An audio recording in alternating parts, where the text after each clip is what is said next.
Jane Eyre, by Charlotte Bronte. Chapter 25. The month of courtship had wasted. Its very last hours were being numbered. There was no putting off the day that advanced, the bridal day, and all preparations for its arrival were complete. I, at least, had nothing more to do. There were my trunks, packed, locked, corded, ranged in a row along the wall of my little chamber. To-morrow at this time they would be far on their road to London, and so should I, or rather not I, but one Jane Rochester, a person whom as yet I knew not. The cards of address alone remained to nail on.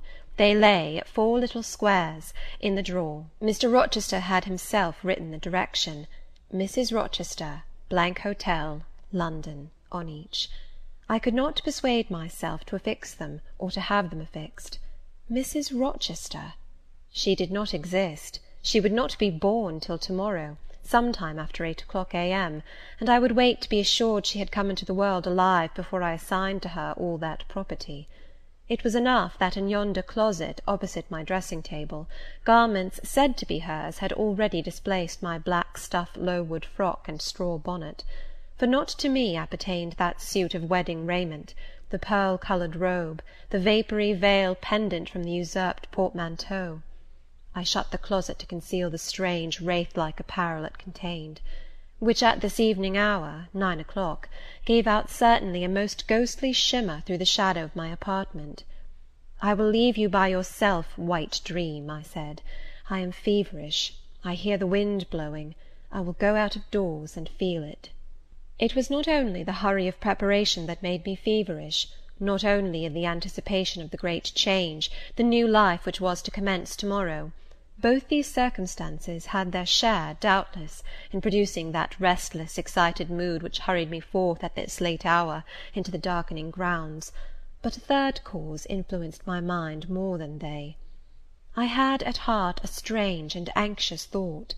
Something had happened which I could not comprehend. No one knew of or had seen the event but myself. It had taken place the preceding night. Mr. Rochester that night was absent from home, nor was he yet returned. Business had called him to a small estate of 2 or 3 farms he possessed 30 miles off. Business it was requisite he should settle in person, previous to his meditated departure from England. I now waited his return, eager to disburden my mind, and to seek of him the solution of the enigma that perplexed me.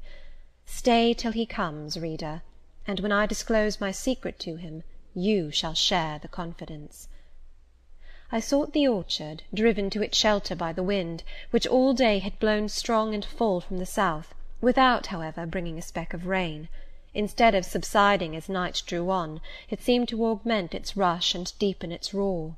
The trees blew steadfastly one way, never writhing round, and scarcely tossing back their boughs once in an hour. So continuous was the strain bending their branchy heads northward, the clouds drifting from pole to pole, fast following mass on mass. No glimpse of blue sky had been visible that July day. It was not without a certain wild pleasure I ran before the wind, delivering my trouble of mind to the measureless air-torrent thundering through space. Descending the laurel walk, I faced the wreck of the chestnut tree. It stood up black and riven. The trunk, split down the centre, gasped ghastly. The cloven halves were not broken from each other, for the firm base and strong roots kept them unsundered below. Though community of vitality was destroyed, the sap could flow no more, the great boughs on each side were dead, and next winter's tempests would be sure to fell one or both to earth. As yet, however, they might be said to form one tree, a ruin, but an entire ruin. "You did right to hold fast to each other," I said, as if the monster splinters were living things and could hear me. "I think, scathed as you look, and charred and scorched, there must be a little sense of life in you yet, rising out of that adhesion at the faithful honest roots. You will never have green leaves more, never more see birds making nests and singing idyls in your boughs. The time of pleasure and love is over with you, but you are not desolate. Each of you has a comrade to sympathize with him in his decay." As I looked up at them, the moon appeared momentarily in that part of the sky which filled their fissure. Her disk was blood-red and half overcast. She seemed to throw on me one bewildered, dreary glance, and buried herself again instantly in the deep drift of cloud. The wind fell for a second round Thornfield, but far away over wood and water poured a wild melancholy wail. It was sad to listen to, and I ran off again. Here and there I strayed through the orchard, gathered up the apples with which the grass round the tree roots was thickly strewn. Then I employed myself in dividing the ripe from the unripe. I carried them into the house and put them away in the store-room. Then I repaired to the library to ascertain whether the fire was lit; for, though summer, I knew on such a gloomy evening Mr. Rochester would like to see a cheerful hearth when he came in. Yes, the fire had been kindled some time, and burnt well. I placed his arm-chair by the chimney-corner. I wheeled the table near it. I let down the curtain, and had the candles brought in ready for lighting. More restless than ever, when I had completed these arrangements, I could not sit still, nor even remain in the house. A little timepiece in the room and the old clock in the hall simultaneously struck 10. "How late it grows!" I said. "I will run down to the gates. It is moonlight at intervals. I can see a good way on the road. He may be coming now, and to meet him will save some minutes of suspense."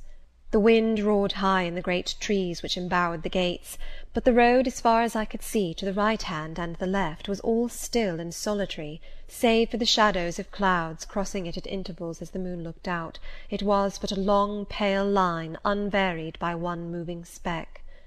A puerile tear dimmed my eye while I looked, a tear of disappointment and impatience. Ashamed of it, I wiped it away. I lingered. The moon shut herself wholly within her chamber, and drew close her curtain of dense cloud. The night grew dark. Rain came driving fast on the gale. "I wish he would come! I wish he would come!" I exclaimed, seized with hypochondriac foreboding. I had expected his arrival before tea. Now it was dark. What could keep him? Had an accident happened? The event of last night again recurred to me.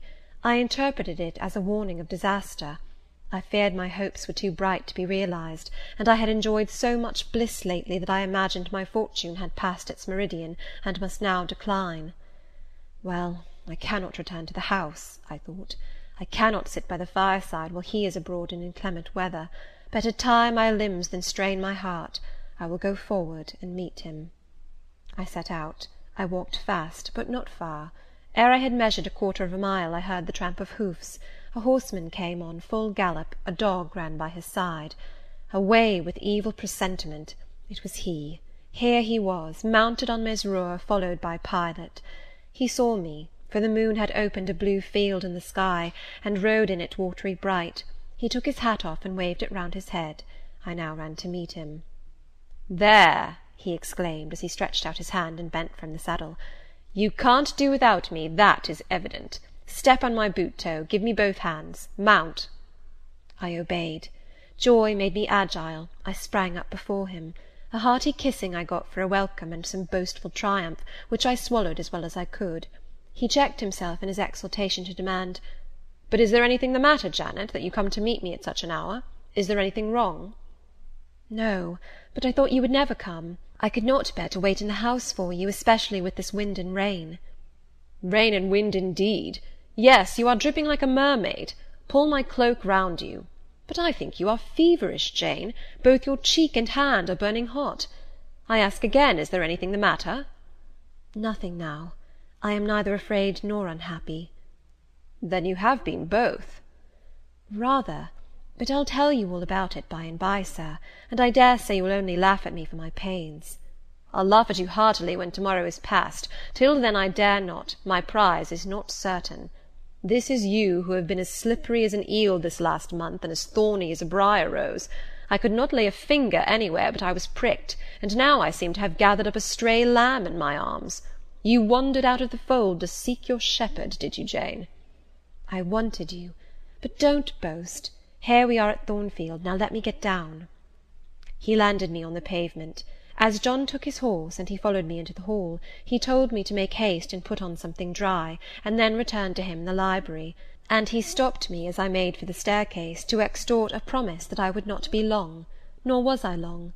In 5 minutes I rejoined him. I found him at supper. "Take a seat and bear me company, Jane.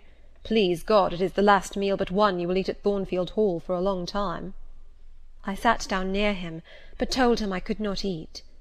Is it because you have the prospect of a journey before you, Jane? Is it thoughts of going to London that takes away your appetite?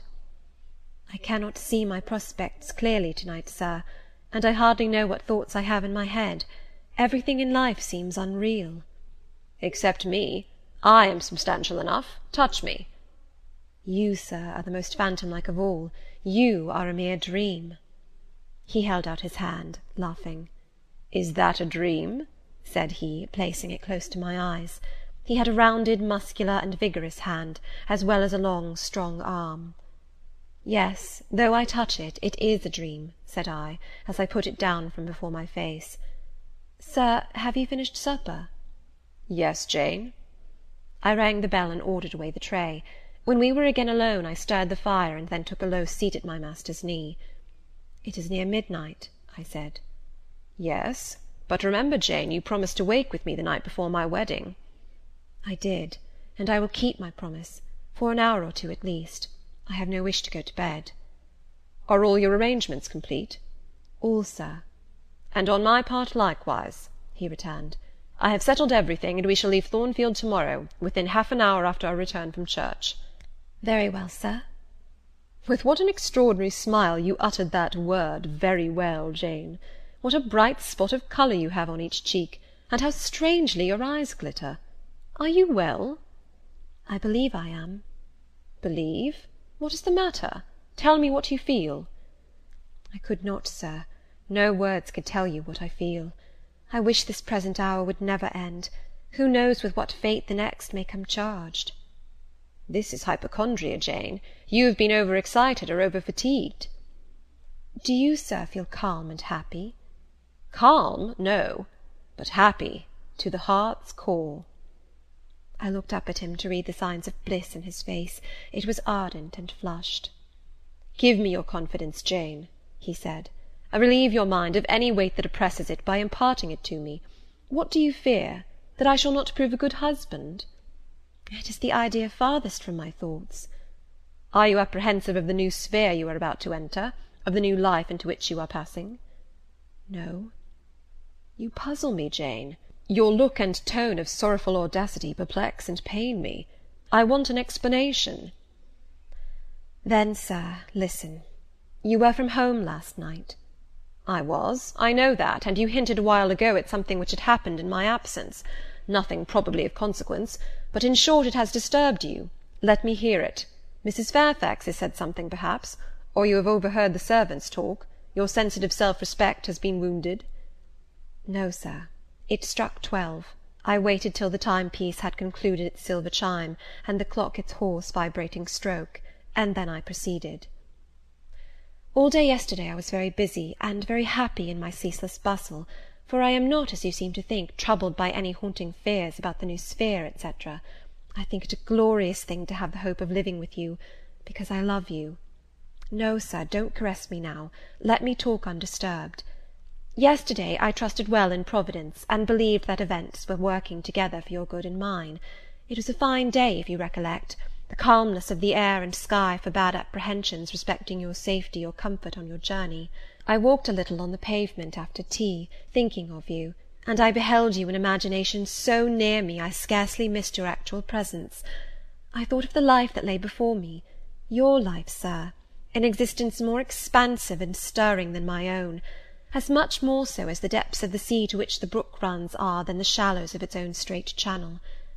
I wondered why moralists call this world a dreary wilderness. For me it blossomed like a rose. Just at sunset the air turned cold and the sky cloudy.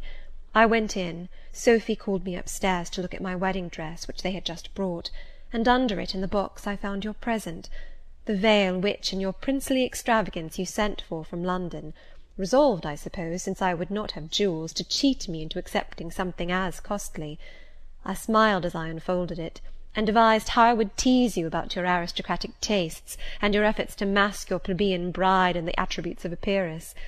I thought how I would carry down to you the square of unembroidered blonde I had myself prepared as a covering for my low-born head, and ask if that was not good enough for a woman who could bring her husband neither fortune, beauty, nor connections. I saw plainly how you would look, and heard your impetuous republican answers, and your haughty disavowal of any necessity on your part to augment your wealth or elevate your standing by marrying either a purse or a coronet." "How well you read me, you witch!" interposed Mr. Rochester. "But what did you find in the veil besides its embroidery? Did you find poison, or a dagger, that you look so mournful now?" "No, no, sir. Besides the delicacy and richness of the fabric, I found nothing save Fairfax Rochester's pride, and that did not scare me, because I am used to the sight of the demon. But, sir, as it grew dark, the wind rose. It blew yesterday evening, not as it blows now, wild and high, but with a sullen, moaning sound, far more eerie. I wished you were at home. I came into this room, and the sight of the empty chair and fireless hearth chilled me. For some time after I went to bed I could not sleep. A sense of anxious excitement distressed me. The gale still rising seemed to my ear to muffle a mournful undersound. Whether in the house or abroad I could not at first tell, but it recurred, doubtful yet doleful at every lull. At last I made out it must be some dog howling at a distance. I was glad when it ceased. On sleeping I continued in dreams the idea of a dark and gusty night. I continued also the wish to be with you, and experienced a strange regretful consciousness of some barrier dividing us. During all my first sleep I was following the windings of an unknown road. Total obscurity environed me.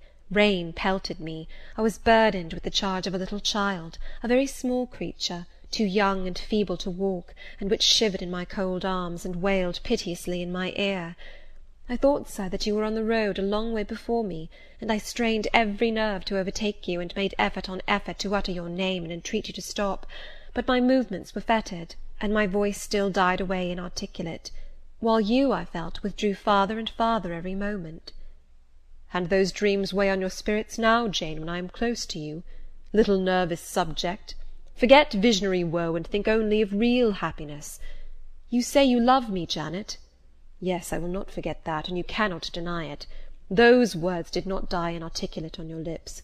I heard them clear and soft, a thought too solemn perhaps, but sweet as music. I think it is a glorious thing to have the hope of living with you, Edward, because I love you. Do you love me, Jane? Repeat it." "I do, sir, I do, with my whole heart." "Well," he said, after some minutes' silence, "it is strange, but that sentence has penetrated my breast painfully.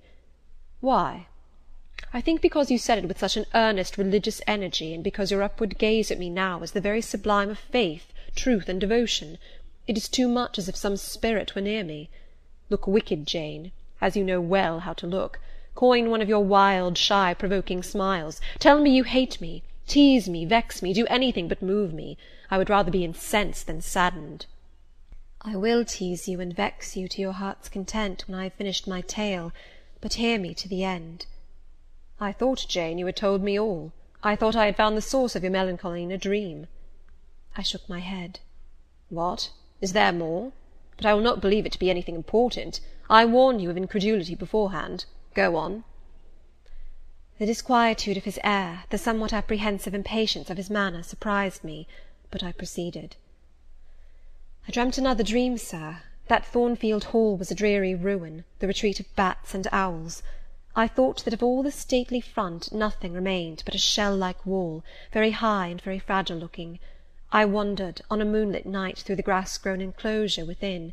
Here I stumbled over a marble hearth, and there over a fallen fragment of cornice. Wrapped up in a shawl, I still carried the unknown little child.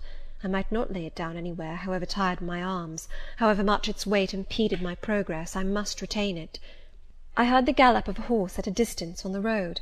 I was sure it was you, and you were departing for many years, and for a distant country. I climbed the thin wall with frantic, perilous haste, eager to catch one glimpse of you from the top.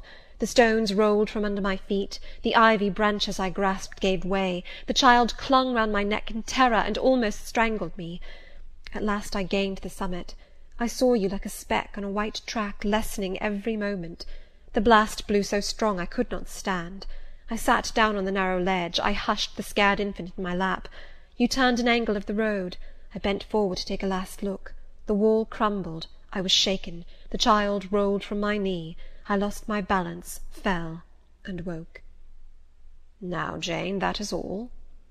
All the preface, sir. The tale is yet to come. On waking, a gleam dazzled my eyes. I thought, "Oh, it is daylight!" But I was mistaken. It was only candlelight. Sophy, I supposed, had come in.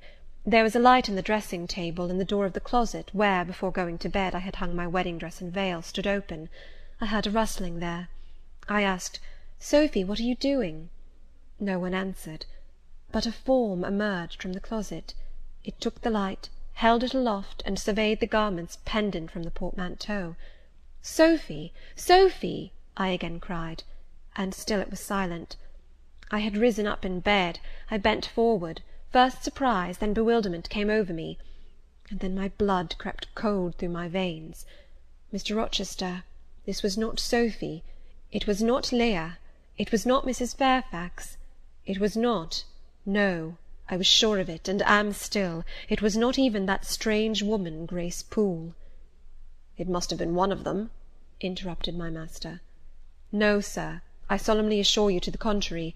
The shape standing before me had never crossed my eyes within the precincts of Thornfield Hall before. The height, the contour, were new to me." "Describe it, Jane." "It seemed, sir, a woman, tall and large, with thick and dark hair hanging down her back. I knew not what dress she had on. It was white and straight, but whether gown, sheet, or shroud, I cannot tell." "Did you see her face?" "Not at first. But presently she took my veil from its place. She held it up, gazed at it long, and then she threw it over her own head and turned to the mirror.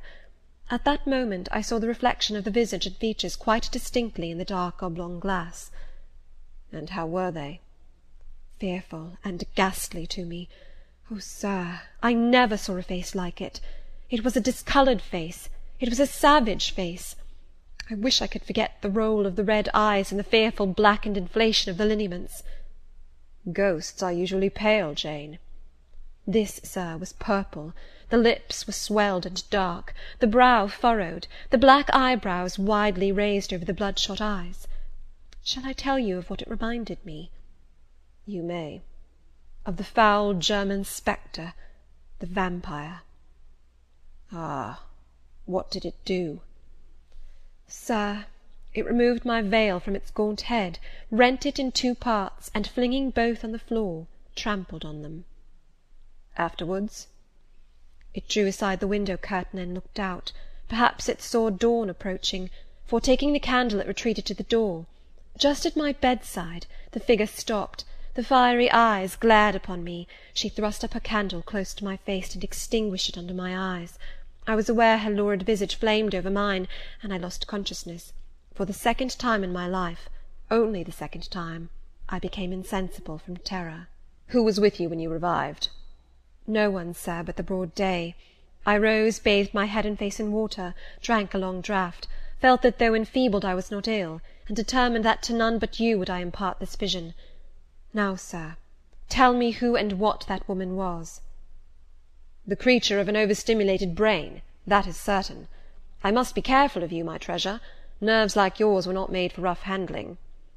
"Sir, depend upon it, my nerves were not in fault. The thing was real. The transaction actually took place." "And your previous dreams, were they real too? Is Thornfield Hall a ruin? Am I severed from you by insuperable obstacles? Am I leaving you without a tear, without a kiss, without a word?" "Not yet." "Am I about to do it? Why, the day is already commenced which is to bind us indissolubly, and when we are once united there shall be no recurrence of these mental terrors. I guarantee that." "Mental terrors, sir! I wish I could believe them to be only such. I wish it more now than ever, since even you cannot explain to me the mystery of that awful visitant." "And since I cannot do it, Jane, it must have been unreal." "But, sir, when I said so to myself on rising this morning, and when I looked round the room to gather courage and comfort from the cheerful aspect of each familiar object in full daylight, there, on the carpet, I saw what gave the distinct lie to my hypothesis, the veil, torn from top to bottom in 2 halves." I felt Mr. Rochester start and shudder. He hastily flung his arms round me.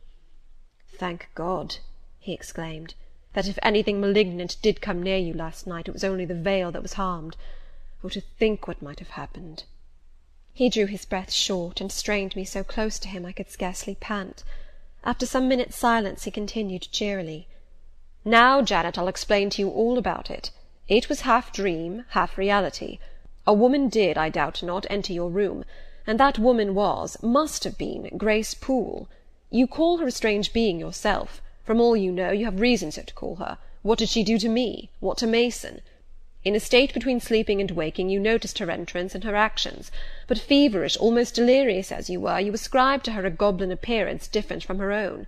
The long dishevelled hair, the swelled black face, the exaggerated stature, were figments of imagination, results of nightmare. The spiteful tearing of the veil was real, and it is like her. I see you would ask why I keep such a woman in my house. When we have been married a year and a day, I will tell you, but not now. Are you satisfied, Jane? Do you accept my solution of the mystery?" I reflected, and in truth it appeared to me the only possible one. Satisfied I was not, but to please him I endeavoured to appear so. Relieved I certainly did feel, so I answered him with a contented smile. And now, as it was long past 1, I prepared to leave him. "Does not Sophy sleep with Adele in the nursery?" he asked, as I lit my candle. "Yes, sir." "And there is enough room in Adele's little bed for you. You must share it with her to-night, Jane. It is no wonder that the incident you have related should make you nervous, and I would rather you did not sleep alone. Promise me to go to the nursery." "I shall be very glad to do so, sir." "And fasten the door securely on the inside. Wake Sophy when you go upstairs, under pretence of requesting her to rouse you in good time to-morrow, for you must be dressed and have finished breakfast before 8.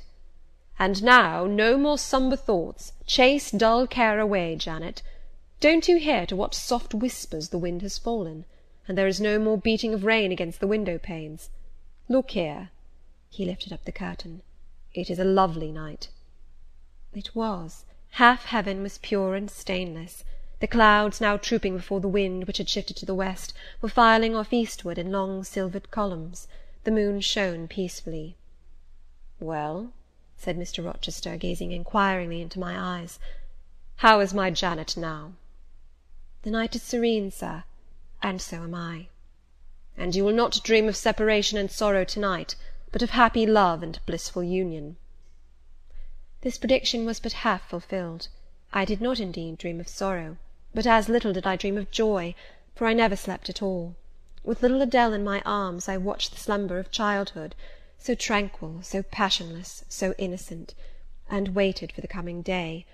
All my life was awake and astir in my frame, and as soon as the sun rose, I rose too.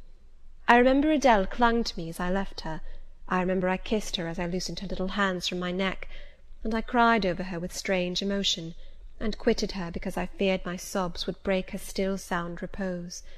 She seemed the emblem of my past life, and here I was now to array myself to meet the dread but adored type of my unknown future day. End of chapter 25. Jane Eyre by Charlotte Brontë. Chapter 26. Sophy came at 7 to dress me. She was very long indeed in accomplishing her task, so long that Mr. Rochester, grown, I suppose, impatient of my delay, sent up to ask why I did not come. She was just fastening my veil, the plain square of blonde after all, to my hair with a brooch. I hurried from under her hands as soon as I could. "Stop!" she cried in French. "Look at yourself in the mirror. You have not taken one peep." So I turned at the door. I saw a robed and veiled figure, so unlike my usual self that it seemed almost the image of a stranger. "Jane!" called a voice, and I hastened down. I was received at the foot of the stairs by Mr. Rochester. "Lingerer," he said, "my brain is on fire with impatience, and you tarry so long." He took me into the dining-room, surveyed me keenly all over, pronounced me "fair as a lily, and not only the pride of his life, but the desire of his eyes," and then telling me he would give me but 10 minutes to eat some breakfast, he rang the bell. One of his lately hired servants, a footman, answered it. "Is John getting the carriage ready?" "Yes, sir." "Is the luggage brought down?" "They are bringing it down, sir."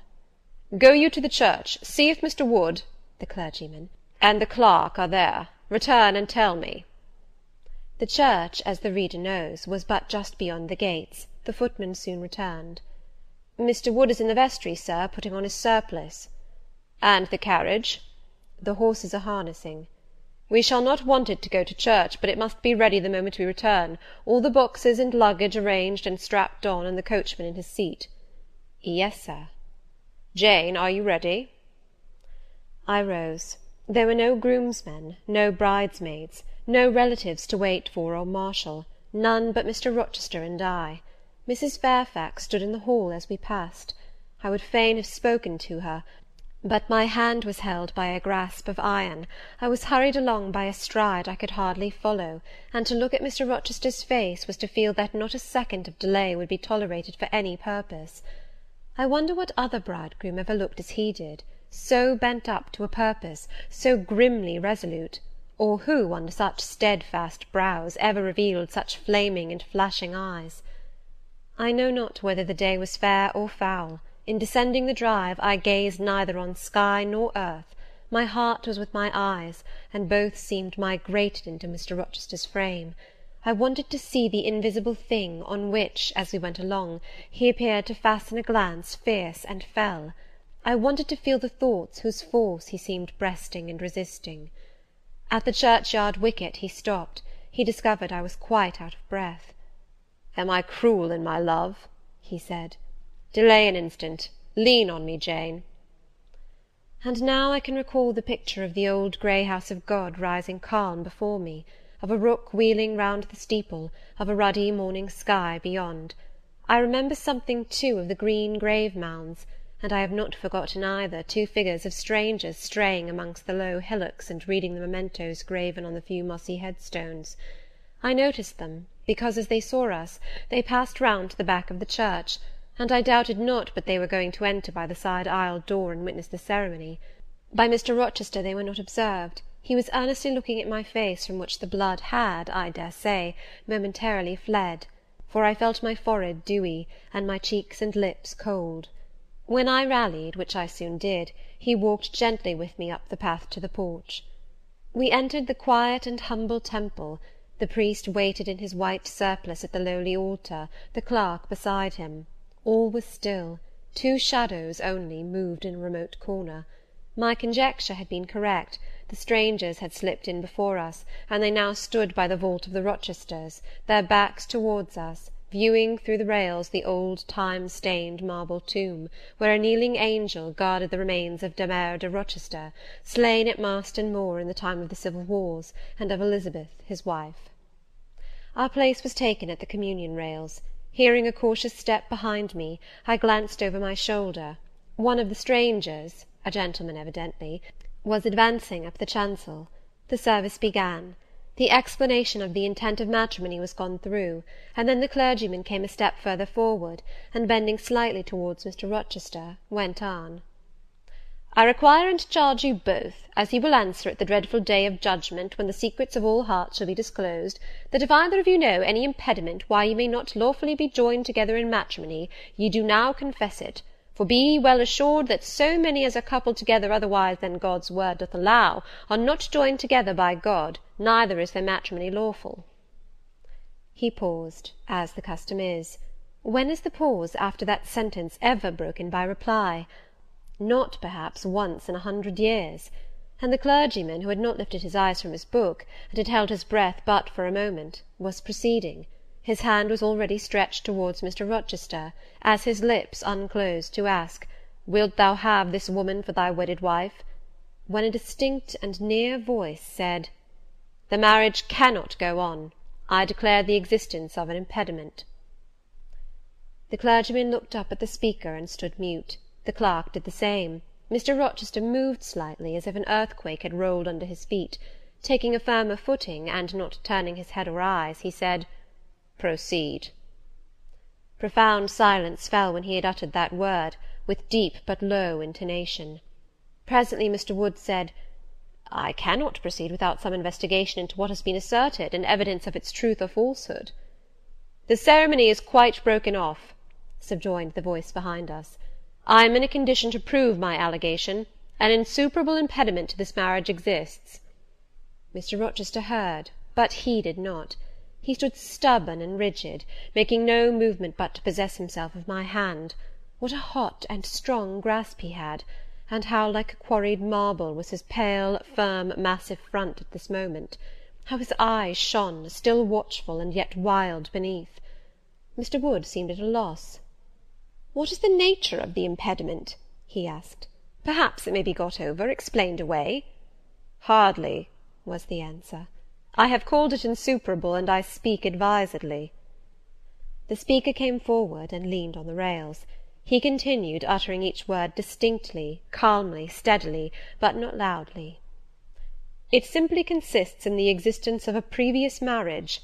Mr. Rochester has a wife, now living." My nerves vibrated to those low-spoken words as they had never vibrated to thunder.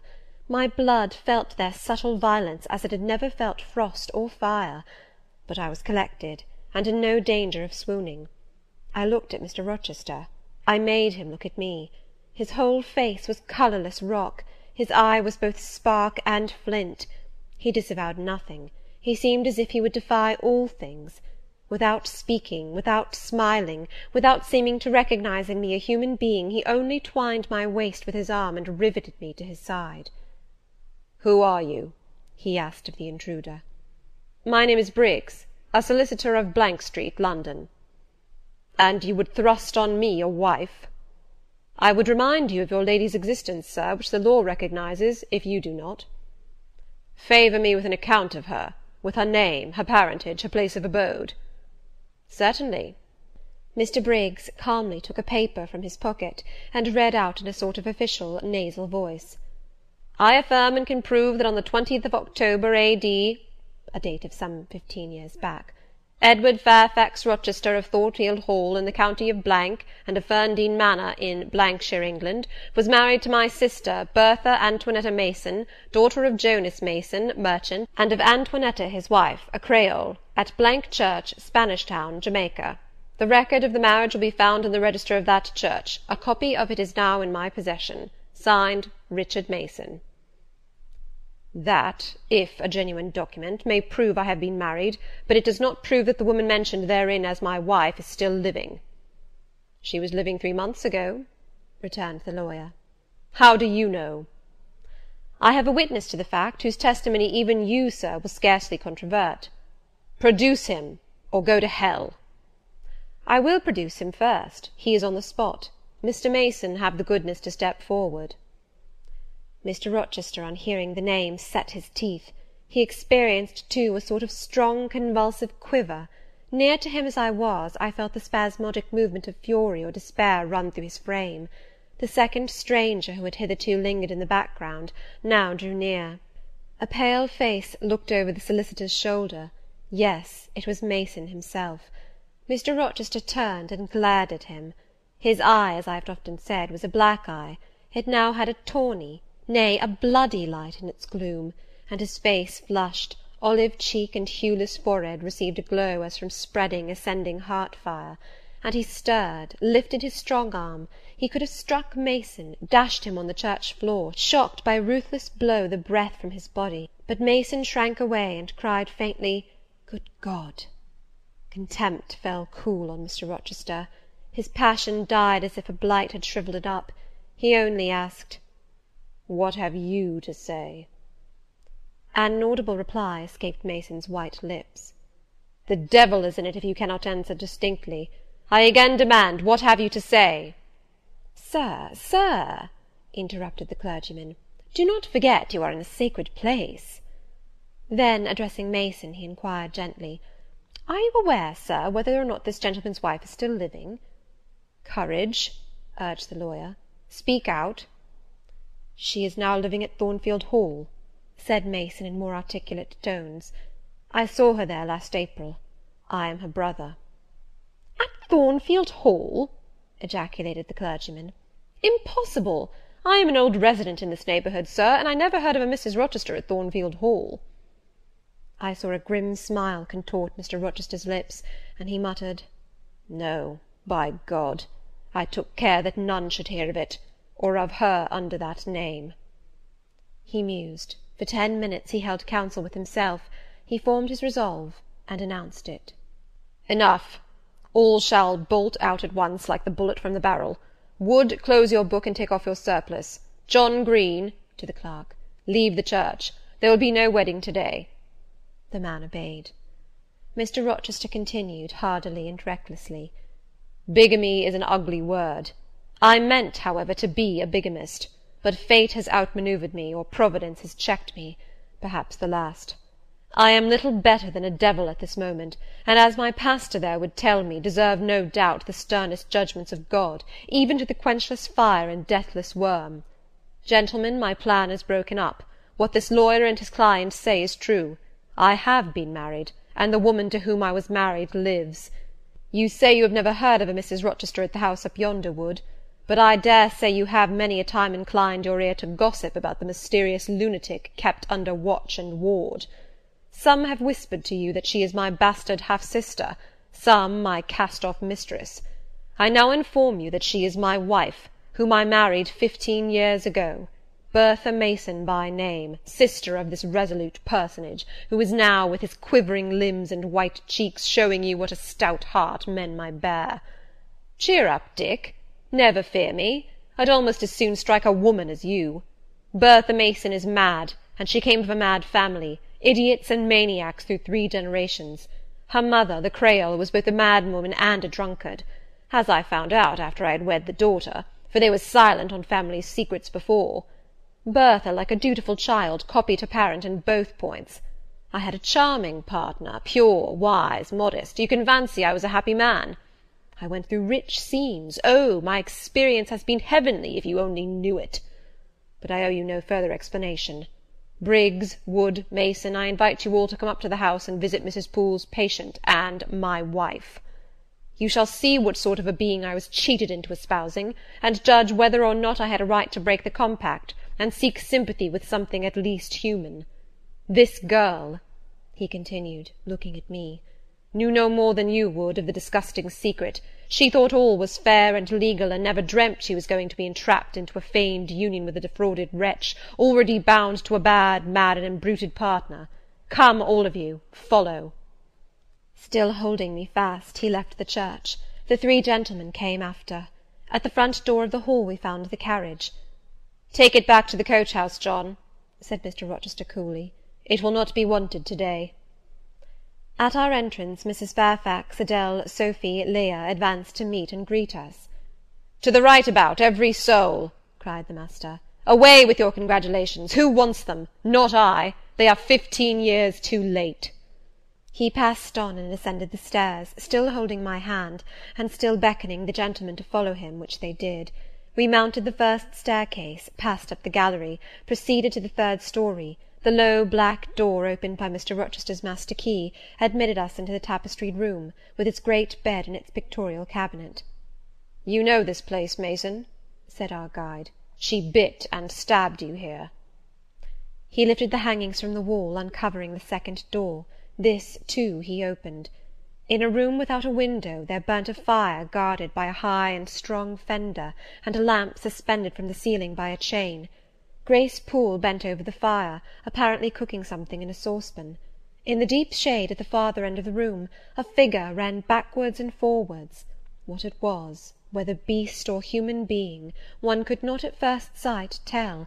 It grovelled seemingly on all fours. It snatched and growled like some strange wild animal, but it was covered with clothing, and a quantity of dark grizzled hair, wild as a mane, hid its head and face. "Good morrow, Mrs. Poole," said Mr. Rochester. "How are you, and how is your charge to-day?" "We're tolerable, sir, I thank you," replied Grace, lifting the boiling mess carefully on to the hob. "Rather snappish, but not rageous."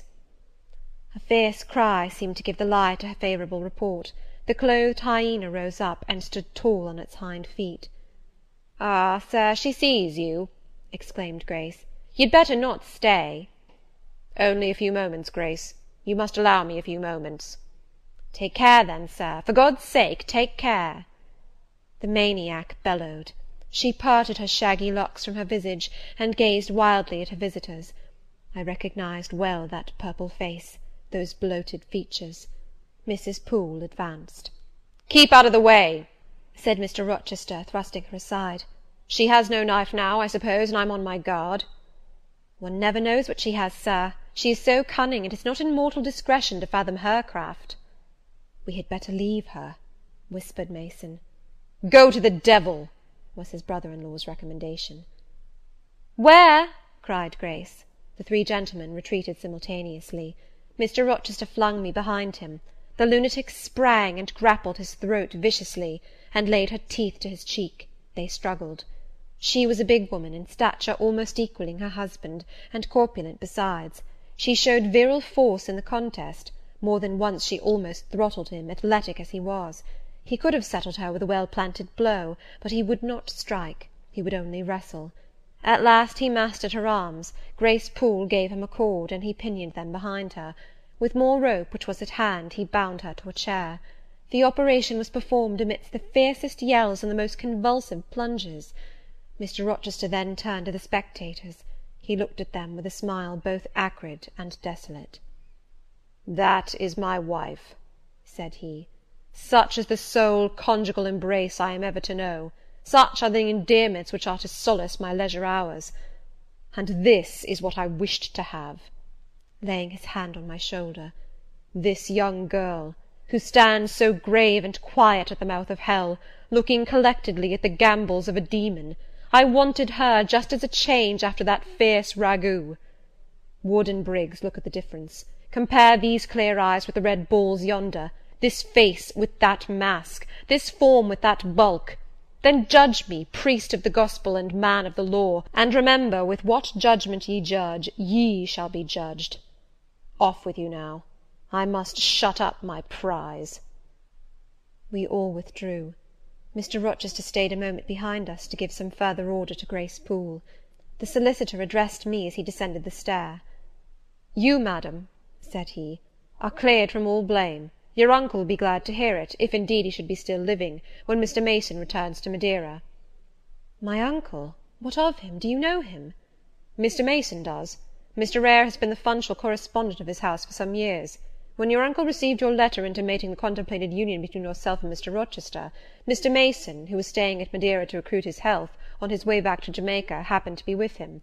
Mr. Eyre mentioned the intelligence, for he knew that my client here was acquainted with a gentleman of the name of Rochester. Mr. Mason, astonished and distressed, as you may suppose, revealed the real state of matters.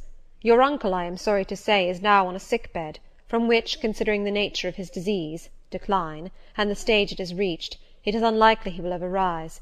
He could not then hasten to England himself, to extricate you from the snare into which you had fallen, but he implored Mr. Mason to lose no time in taking steps to prevent the false marriage.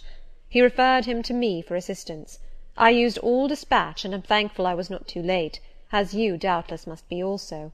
Were I not morally certain that your uncle will be dead ere you reach Madeira, I would advise you to accompany Mr. Mason back; but as it is, I think you had better remain in England till you can hear further, either from or of Mr. Eyre. Have we anything else to stay for?"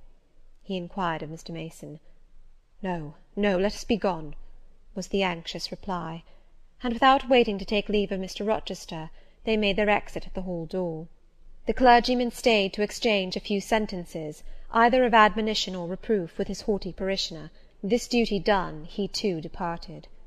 I heard him go as I stood at the half-open door of my own room, to which I had now withdrawn. The house cleared, I shut myself in, fastened the bolt that none might intrude, and proceeded, not to weep, not to mourn, I was yet too calm for that, but mechanically to take off the wedding dress, and replace it by the stuff gown I had worn yesterday, as I thought, for the last time. I then sat down. I felt weak and tired. I leaned my arms on a table, and my head dropped on them. And now, I thought, till now I had only heard, seen, moved, followed up and down where I was led or dragged, watched event rush on event, disclosure open beyond disclosure, but now I thought. The morning had been a quiet morning enough, all except the brief scene with the lunatic. The transaction in the church had not been noisy. There was no explosion of passion, no loud altercation, no dispute, no defiance or challenge, no tears, no sobs. A few words had been spoken, a calmly pronounced objection to the marriage made, some stern, short questions put by Mr. Rochester, answers, explanations given, evidence adduced, an open admission of the truth had been uttered by my master. Then the living proof had been seen, the intruders were gone, and all was over. I was in my own room as usual, just myself, without obvious change. Nothing had smitten me, or scathed me, or maimed me. And yet, where was the Jane Eyre of yesterday? Where was her life? Where were her prospects? Jane Eyre, who had been an ardent, expectant woman, almost a bride, was a cold, solitary girl again. Her life was pale, her prospects were desolate. A Christmas frost had come at midsummer, a white December storm had whirled over June. Ice glazed the ripe apples, drifts crushed the blowing roses, on hayfield and cornfield lay a frozen shroud, lanes which last night blushed full of flowers, to-day were pathless with untrodden snow, and the woods, which 12 hours since waved leafy and fragrant as groves between the tropics, now spread waste, wild, and white as pine forests in wintry Norway. My hopes were all dead, struck with a subtle doom, such as in one night fell on all the first-born in the land of Egypt. I looked on my cherished wishes, yesterday so blooming and glowing. They lay stark, chill, livid corpses that would never revive. I looked at my love, that feeling which was my master's, which he had created. It shivered in my heart, like a suffering child in a cold cradle. Sickness and anguish had seized it. It could not seek Mr. Rochester's arms, it could not derive warmth from his breast. Oh, never more could it turn to him, for faith was blighted, confidence destroyed. Mr. Rochester was not to me what he had been, for he was not what I had thought him. I would not ascribe vice to him, I would not say he had betrayed me, but the attribute of stainless truth was gone from his idea, and from his presence I must go. That I perceived well. When, how, whither, I could not yet discern, but he himself, I doubted not, would hurry me from Thornfield. Real affection, it seemed, he could not have for me. It had been only fitful passion. That was balked. He would want me no more. I should fear even to cross his path now. My view must be hateful to him. Oh, how blind had been mine eyes! How weak my conduct! My eyes were covered and closed. Eddying darkness seemed to swim round me, and reflection came in as black and confused a flow. Self-abandoned, relaxed, and effortless, I seemed to have laid me down in the dried-up bed of a great river. I heard a flood loosened in remote mountains, and felt the torrent come. To rise I had no will, to flee I had no strength. I lay faint, longing to be dead. One idea only still throbbed lifelike within me, a remembrance of God. It begot an unuttered prayer. These words went wandering up and down in my rayless mind, as something that should be whispered, but no energy was found to express them. Be not far from me, for trouble is near. There is none to help. It was near, and as I had lifted no petition to heaven to avert it, as I had neither joined my hands, nor bent my knees, nor moved my lips, it came. In full heavy swing the torrent poured over me. The whole consciousness of my life lorn, my love lost, my hope quenched, my faith dead struck, swayed full and mighty above me in one sullen mass. That bitter hour cannot be described. In truth, the waters came into my soul. I sank in deep mire. I felt no standing. I came into deep waters. The floods overflowed me. End of chapter 26. Jane Eyre, by Charlotte Bronte. Chapter 27. Some time in the afternoon I raised my head, and looking round and seeing the western sun gilding the sign of its decline on the wall, I asked, what am I to do? But the answer my mind gave, leave Thornfield at once, was so prompt, so dread, that I stopped my ears. I said I could not bear such words now. That I am not Edward Rochester's bride is the least part of my woe, I alleged. That I have wakened out of most glorious dreams, and found them all void and vain, is a horror I could bear and master. But that I must leave him, decidedly, instantly, entirely, is intolerable. I cannot do it. But then a voice within me averred that I could do it, and foretold that I should do it. I wrestled with my own resolution. I wanted to be weak, that I might avoid the awful passage of further suffering I saw laid out for me, and conscience, turned tyrant, held passion by the throat, told her tauntingly she had yet but dipped her dainty foot in the slough, and swore that, with that arm of iron, he would thrust her down to unsounded depths of agony. "Let me be torn away," then I cried. "Let another help me." "No, you shall tear yourself away, none shall help you. You shall yourself pluck out your right eye, yourself cut off your right hand, your heart shall be the victim, and you the priest to transfix it." I rose up suddenly, terror-struck at the solitude which so ruthless a judge haunted, at the silence which so awful a voice filled. My head swam as I stood erect. I perceived that I was sickening from excitement and inanition. Neither meat nor drink had passed my lips that day, for I had taken no breakfast; and with strange pang I now reflected that, long as I had been shut up here, no message had been sent to ask how I was, or to invite me to come down. Not even little Adele had tapped at the door, not even Mrs. Fairfax had sought me. "Friends always forget those whom fortune forsakes," I murmured, as I undrew the bolt and passed out. I stumbled over an obstacle. My head was still dizzy, my sight was dim, and my limbs were feeble. I could not soon recover myself. I fell, but not on to the ground. An outstretched arm caught me. I looked up. I was supported by Mr. Rochester, who sat in a chair across my chamber threshold. "You come out at last," he said. "Well, I have been waiting for you long, and listening. Yet not one movement have I heard, nor one sob. 5 minutes more of that death-like hush, and I should have forced the lock like a burglar. So you shun me? You shut yourself up and grieve alone? I would rather you had come and upbraided me with vehemence. You are passionate. I expected a scene of some kind. I was prepared for the hot rain of tears, only I wanted them to be shed on my breast. Now a senseless floor has received them, or your drenched handkerchief. But I err. You have not wept at all. I see a white cheek and a faded eye, but no trace of tears. I suppose, then, your heart has been weeping blood. Well, Jane, not a word of reproach? Nothing bitter, nothing poignant, nothing to cut a feeling or sting a passion? You sit quietly where I have placed you, and regard me with a weary, passive look. Jane, I never meant to wound you thus. If the man who had but one little ewe lamb that was dear to him as a daughter, that ate of his bread and drank of his cup, and lay in his bosom, had by some mistake slaughtered it at the shambles, he would not have rued his bloody blunder more than I now rue mine. Will you ever forgive me? Reader, I forgave him at the moment, and on the spot.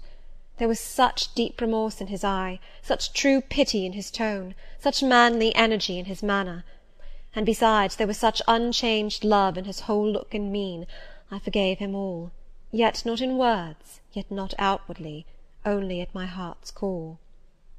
You know I am a scoundrel, Jane? Ere long he inquired wistfully, wondering, I suppose, at my continued silence and tameness, the result rather of weakness than of will. Yes, sir. Then tell me so roundly and sharply. Don't spare me. I cannot.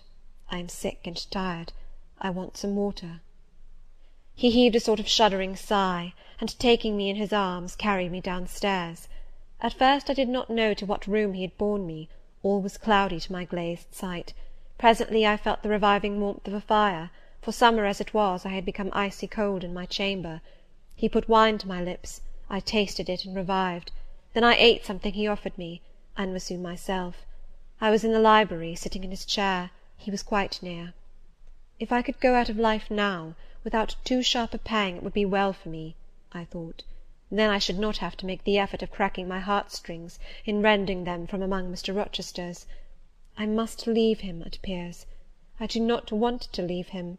I cannot leave him. How are you now, Jane? Much better, sir. I shall be well soon. Taste the wine again, Jane. I obeyed him. Then he put the glass on the table, stood before me, and looked at me attentively. Suddenly he turned away with an inarticulate exclamation, full of passionate emotion of some kind. He walked fast through the room and came back. He stooped towards me as if to kiss me, but I remembered caresses were now forbidden. I turned my face away and put his aside. What? How is this? He exclaimed hastily. Oh, I know. You won't kiss the husband of Bertha Mason. You consider my arms filled and my embraces appropriated? At any rate, there is neither room nor claim for me, sir. Why, Jane? I will spare you the trouble of much talking. I will answer for you. Because I have a wife already, you would reply. I guess rightly? Yes. If you think so, you must have a strange opinion of me. You must regard me as a plotting profligate, a base and low rake, who's been simulating disinterested love in order to draw you into a snare deliberately laid and strip you of honour and rob you of self-respect. What do you say to that? I see you can say nothing. In the first place, you are faint still, and have enough to do to draw your breath. In the second place, you cannot yet accustom yourself to accuse and revile me, and besides, the floodgates of tears are opened, and they would rush out if you spoke much, and you have no desire to expostulate, to upbraid, to make a scene. You are thinking how to act. Talking you consider is of no use. I know you. I am on my guard. Sir, I do not wish to act against you, I said, and my unsteady voice warned me to curtail my sentence.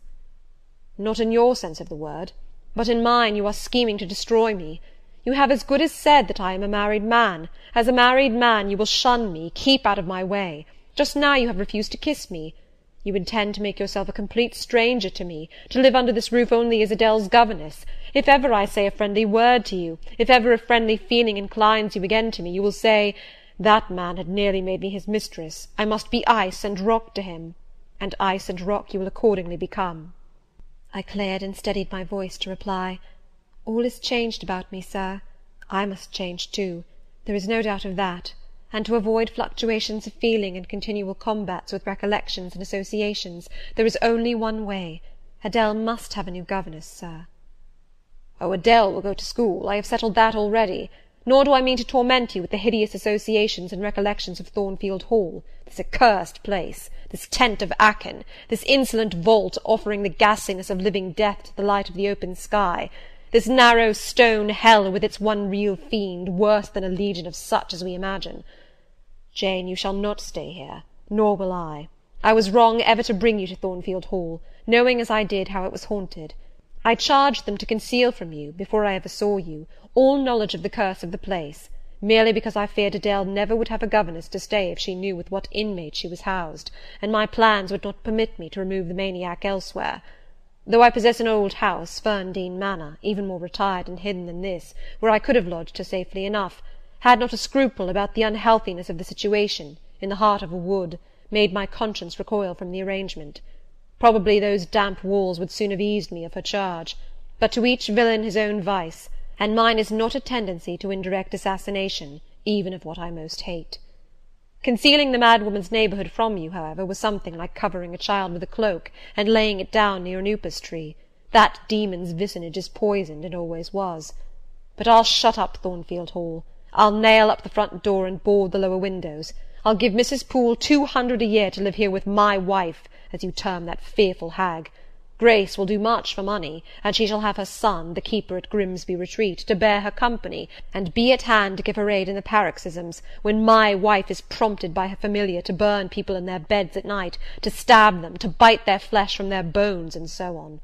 Sir, I interrupted him, you are inexorable for that unfortunate lady. You speak of her with hate, with vindictive antipathy. It is cruel. She cannot help being mad. Jane, my little darling, so I will call you, for so you are. You don't know what you are talking about. You misjudge me again. It is not because she is mad I hate her. If you were mad, do you think I should hate you? I do indeed, sir. Then you are mistaken, and you know nothing about me, and nothing about the sort of love of which I am capable. Every atom of your flesh is as dear to me as my own. In pain and sickness it would still be dear. Your mind is my treasure, and if it were broken it would be my treasure still. If you raved, my arms should confine you, and not a strait waistcoat. Your grasp, even in fury, would have a charm for me. If you flew at me as wildly as that woman did this morning, I should receive you in an embrace, at least as fond as it would be restrictive. I should not shrink from you with disgust as I did from her. In your quiet moments you would have no watcher and no nurse but me, and I could hang over you with untiring tenderness, though you gave me no smile in return, and never weary of gazing into your eyes, though they had no longer a ray of recognition for me. But why do I follow that train of ideas? I was talking of removing you from Thornfield. All you know is prepared for prompt departure. To-morrow you shall go. I only ask you to endure one more night under this roof, Jane, and then farewell to its miseries and terrors for ever. I have a place to repair to, which will be a secure sanctuary from hateful reminiscences, from unwelcome intrusion, even from falsehood and slander. And take Adele with you, sir, I interrupted. She will be a companion for you." "What do you mean, Jane? I told you I would send Adele to school, and what do I want with a child for a companion, and not my own child, a French dancer's bastard? Why do you importune me about her? I say, why do you assign Adele to me for a companion?" "You spoke of a retirement, sir, and retirement and solitude are dull, too dull for you." "Solitude! Solitude!" he reiterated with irritation. "I see I must come to an explanation. I don't know what sphinx-like expression is forming in your countenance.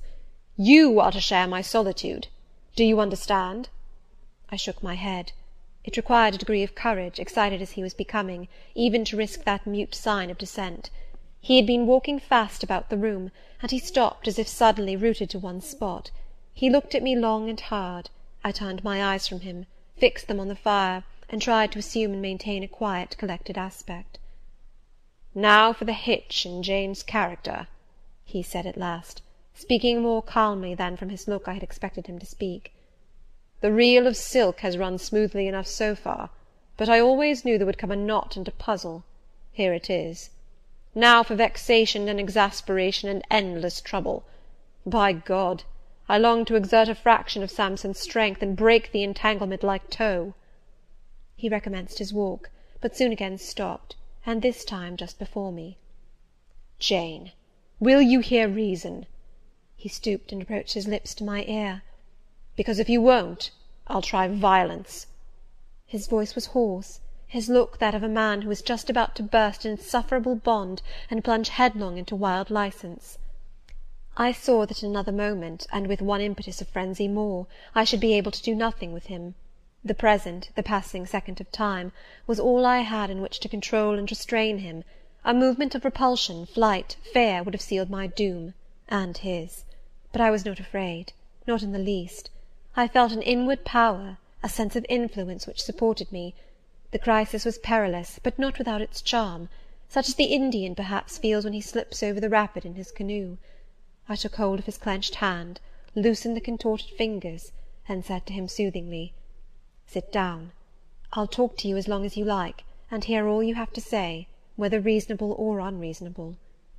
He sat down, but he did not get leave to speak directly. I had been struggling with tears for some time. I had taken great pains to repress them, because I knew he would not like to see me weep.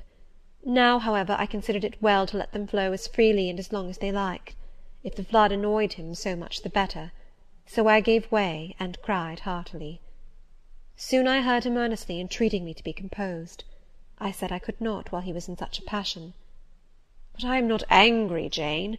I only love you too well, and you had steeled your little pale face with such a resolute frozen look, I could not endure it. Hush now, and wipe your eyes." His softened voice announced that he was subdued, so I, in my turn, became calm. Now he made an effort to rest his head on my shoulder, but I would not permit it. Then he would draw me to him. No. "Jane, Jane," he said, in such an accent of bitter sadness it thrilled along every nerve I had. "You don't love me, then? It was only my station and the rank of my wife that you valued. Now that you think me disqualified to become your husband, you recoil from my touch as if I were some toad or ape." These words cut me, yet what could I do or say? I ought probably to have done or said nothing, but I was so tortured by a sense of remorse at this hurting his feelings, I could not control the wish to drop balm where I had wounded. "I do love you," I said, "more than ever, but I must not show or indulge the feeling, and this is the last time I must express it." "The last time, Jane? What? Do you think you can live with me, and see me daily, and yet, if you still love me, be always cold and distant?" "No, sir, that I am certain I could not, and therefore I see there is but one way, but you will be furious if I mention it." "Oh, mention it! If I storm, you have the art of weeping." "Mr. Rochester, I must leave you." "For how long, Jane? For a few minutes, while you smooth your hair, which is somewhat dishevelled, and bathe your face, which looks feverish?" "I must leave Adele and Thornfield. I must part with you for my whole life. I must begin a new existence among strange faces and strange scenes." "Of course, I told you I should. I pass over the madness about parting from me. You mean you must become a part of me. As to the new existence, it is all right. You shall yet be my wife. I am not married. You shall be Mrs. Rochester, both virtually and nominally. I shall keep to only you so long as you and I live. You shall go to a place I have in the south of France, a whitewashed villa on the shores of the Mediterranean.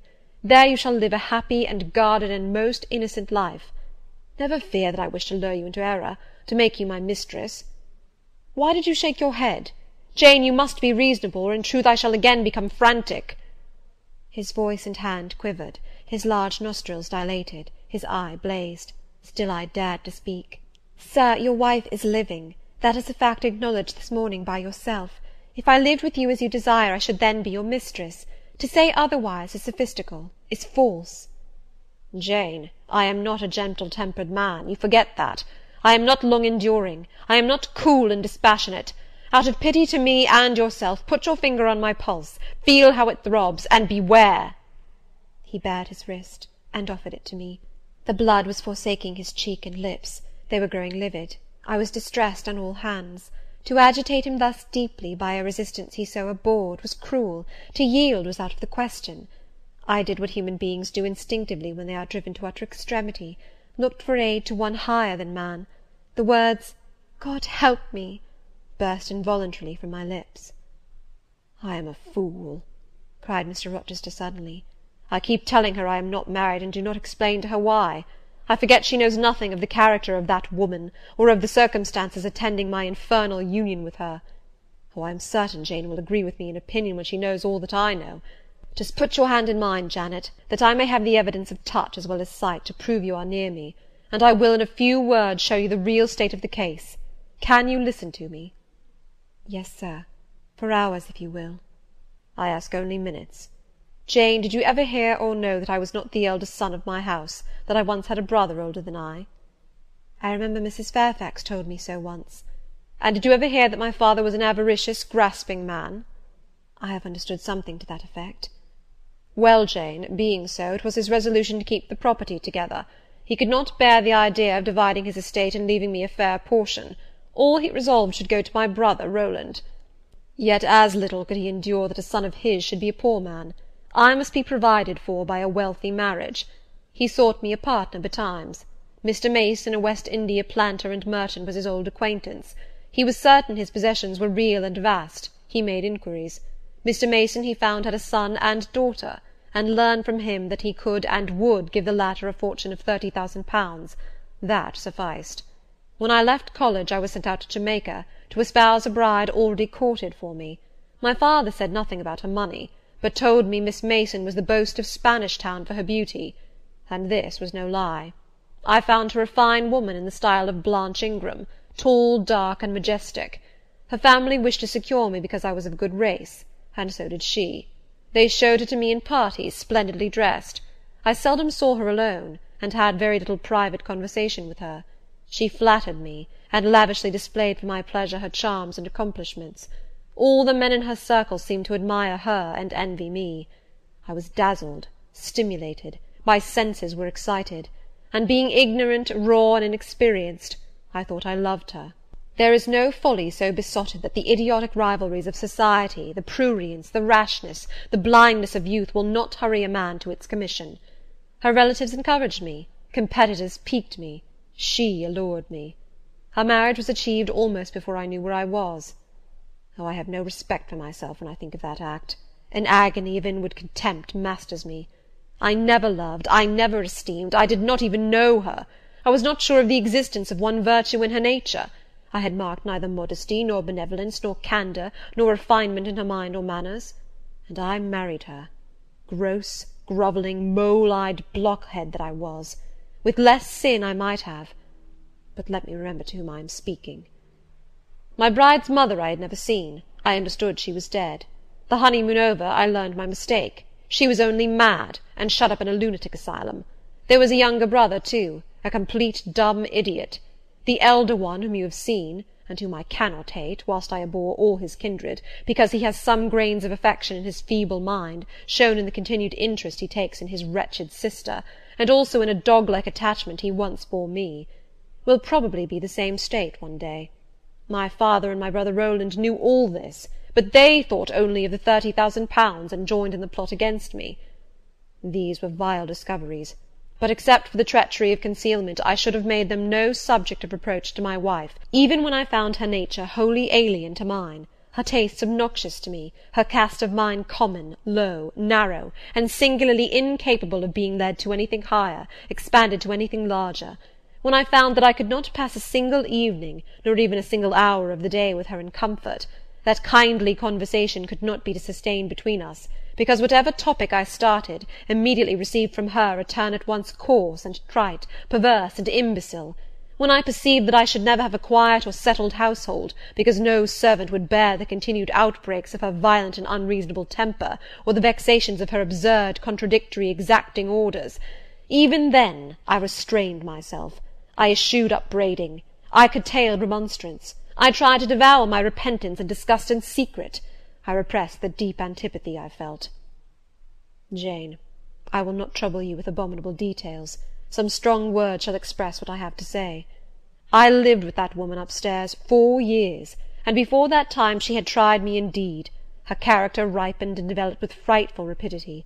Her vices sprang up fast and rank. They were so strong only cruelty could check them, and I would not use cruelty. What a pygmy intellect she had, and what giant propensities!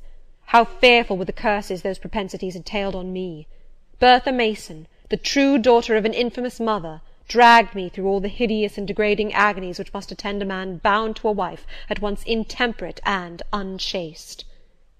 My brother in the interval was dead, and at the end of the 4 years my father died too. I was rich enough now, yet poor to hideous indigence. A nature the most gross, impure, depraved I ever saw was associated with mine, and called by the law and by society a part of me, and I could not rid myself of it by any legal proceedings, for the doctors now discovered that my wife was mad. Her excesses had prematurely developed the germs of insanity. Jane, you don't like my narrative. You look almost sick. Shall I defer the rest to another day? No, sir. Finish it now. I pity you. I do earnestly pity you. Pity, Jane, from some people is a noxious and insulting sort of tribute, which one is justified in hurling back in the teeth of those who offer it. But that is the sort of pity native to callous, selfish hearts. It is a hybrid, egotistical pain at hearing of woes, crossed with ignorant contempt for those who have endured them. But that is not your pity, Jane. It is not the feeling of which your whole face is full at this moment, with which your eyes are now almost overflowing, with which your heart is heaving, with which your hand is trembling in mine.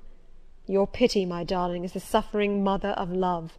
Its anguish is the very natal pang of the divine passion. I accept it, Jane. Let the daughter have free advent. My arms wait to receive her. Now, sir, proceed. What did you do when you found she was mad? Jane, I approached the verge of despair. A remnant of self-respect was all that intervened between me and the gulf. In the eyes of the world I was doubtless covered with grimy dishonour, but I resolved to be clean in my own sight, and to the last I repudiated the contamination of her crimes, and wrenched myself from connection with her mental defects. Still society associated my name and person with hers.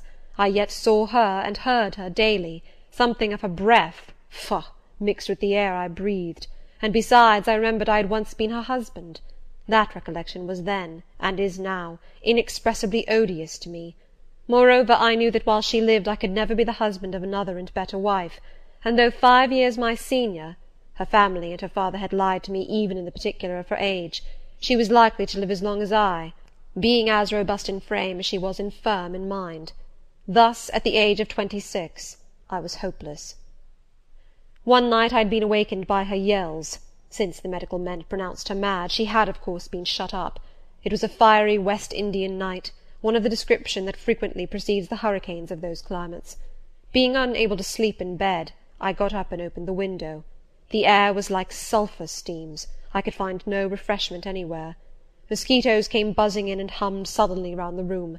The sea, which I could hear from thence, rumbled dull like an earthquake. Black clouds were casting up over it. The moon was setting in the waves, broad and red like a hot cannon-ball. She threw her last bloody glance over a world quivering with the ferment of tempest. I was physically influenced by the atmosphere and scene, and my ears were filled with the curses the maniac still shrieked out. wherein she momentarily mingled my name with such a tone of demon hate, with such language, no professed harlot ever had a fouler vocabulary than she. Though 2 rooms off, I heard every word, the thin partitions of the West India house opposing but slight obstruction to her wolfish cries. "This life," said I at last, "is hell. This is the air, those are the sounds of the bottomless pit. I have a right to deliver myself from it if I can.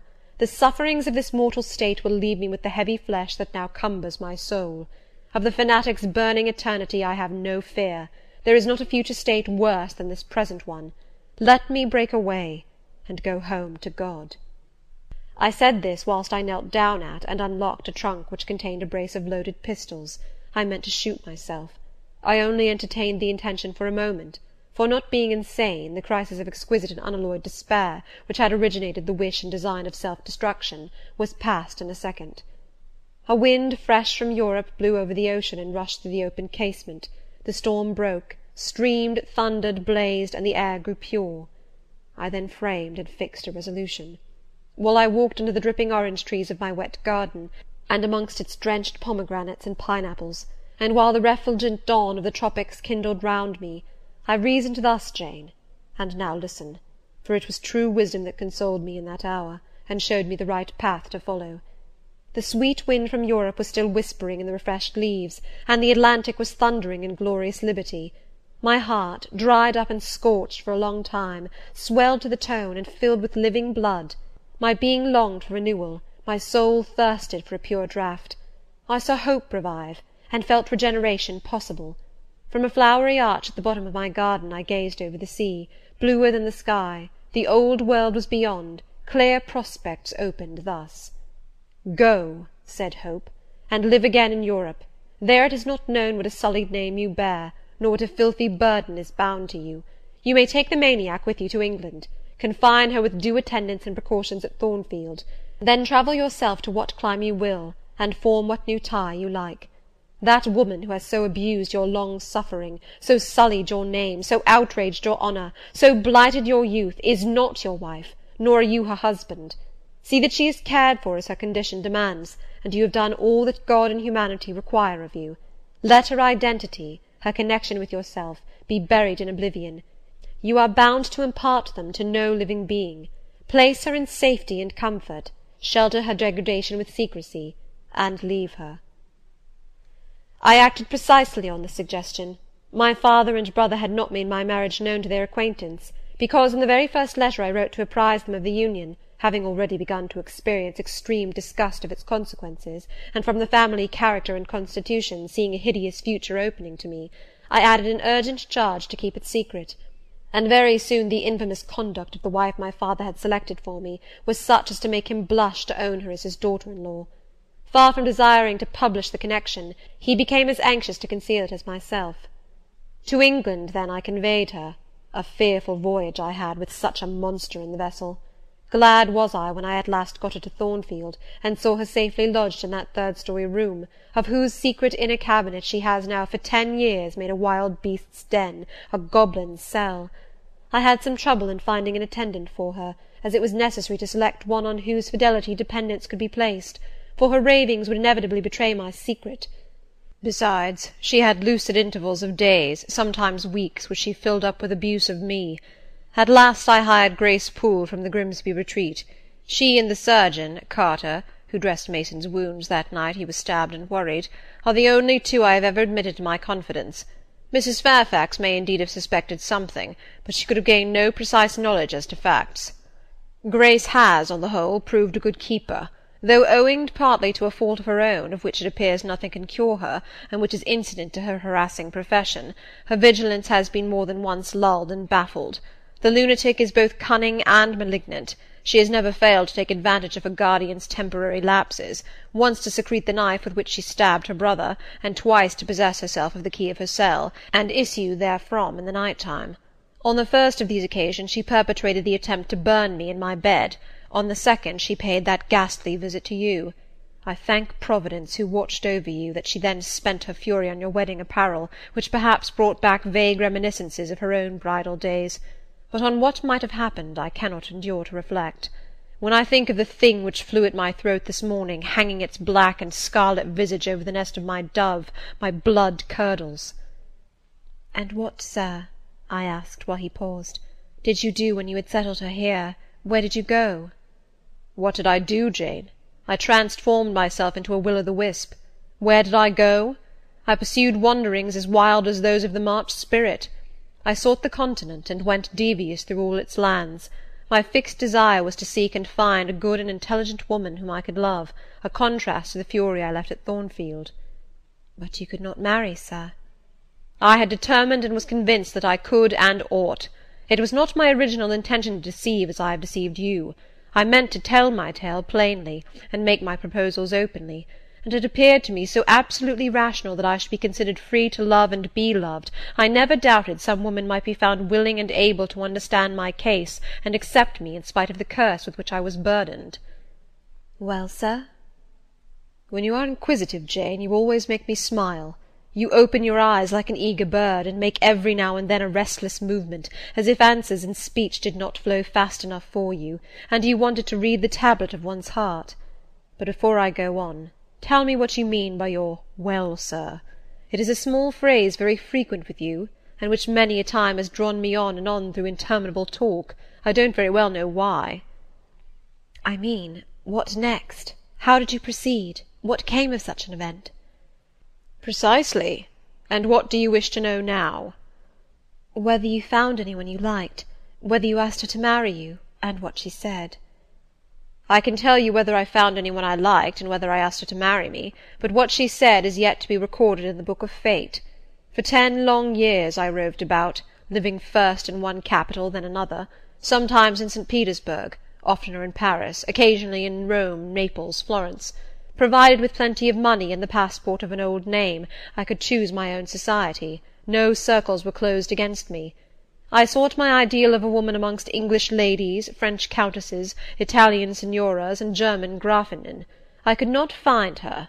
Sometimes for a fleeting moment I thought I caught a glance, heard a tone, beheld a form which announced the realization of my dream, but I was presently undeserved. You are not to suppose that I desired perfection, either of mind or person. I longed only for what suited me, for the antipodes of the Creole, and I longed vainly. Amongst them all I found not one, whom, had I been ever so free, I, warned as I was of the risks, the horrors, the loathings of incongruous unions, would have asked to marry me. Disappointment made me reckless. I tried dissipation, never debauchery. That I hated, and hate. That was my Indian Messalina's attribute. Rooted disgust at it and her restrained me much, even in pleasure. Any enjoyment that bordered on riot seemed to approach me to her and her vices, and I eschewed it. Yet I could not live alone, so I tried the companionship of mistresses. The first I chose was Celine Varenne, another of those steps which make a man spurn himself when he recalls them. You already know what she was, and how my liaison with her terminated. She had 2 successors, an Italian, Giacinta, and a German, Clara, both considered singularly handsome. What was their beauty to me in a few weeks? Giacinta was unprincipled and violent. I tired of her in 3 months. Clara was honest and quiet, but heavy, mindless, and unimpressible, not one whit to my taste. I was glad to give her a sufficient sum to set her up in a good line of business, and so get decently rid of her. But, Jane, I see by your face you are not forming a very favourable opinion of me just now. You think me an unfeeling, loose-principled rake, don't you?" "I don't like you so well as I have done sometimes, indeed, sir. Did it not seem to you in the least wrong to live in that way, first with one mistress and then another? You talk of it as a mere matter of course." "It was with me, and I did not like it. It was a grovelling fashion of existence. I should never like to return to it. Hiring a mistress is the next worst thing to buying a slave. Both are often by nature, and always by position, inferior, and to live familiarly with inferiors is degrading. I now hate the recollection of the time I passed with Celine, Giacinta, and Clara." I felt the truth of those words, and I drew from them the certain inference that if I were so far to forget myself and all the teaching that had ever been instilled into me, as, under any pretext, with any justification, through any temptation, to become the successor of these poor girls, he would one day regard me with the same feeling which now in his mind desecrated their memory. I did not give utterance to this conviction. It was enough to feel it. I impressed it on my heart, that it might remain there to serve me as aid in the time of trial. "Now, Jane, why don't you say, 'Well, sir?'" "I have not done. You are looking grave. You disapprove of me still, I see. But let me come to the point. Last January, rid of all mistresses, in a harsh, bitter frame of mind, the result of a useless, roving, lonely life, corroded with disappointment, sourly disposed against all men, and especially against all womankind, for I began to regard the notion of an intellectual, faithful, loving woman as a mere dream, recalled by business, I came back to England. On a frosty winter afternoon I rode in sight of Thornfield Hall, a horrid spot. I expected no peace, no pleasure there. On a stile in Hay Lane I saw a quiet little figure sitting by itself. I passed it as negligently as I did the pollard willow opposite to it. I had no presentiment of what it would be to me, no inward warning that the arbitress of my life, my genius for good or evil, waited there in humble guise. I did not know it even when, on the occasion of Mesrour's accident, it came up and gravely offered me help. Childish and slender creature! It seemed as if a linnet had hopped to my foot and proposed to bear me on its tiny wing. I was surly, but the thing would not go. It stood by me with strange perseverance, and looked and spoke with a sort of authority. I must be aided, and by that hand, and aided I was. When once I had pressed the frail shoulder, something new, a fresh sap and sense, stole into my frame.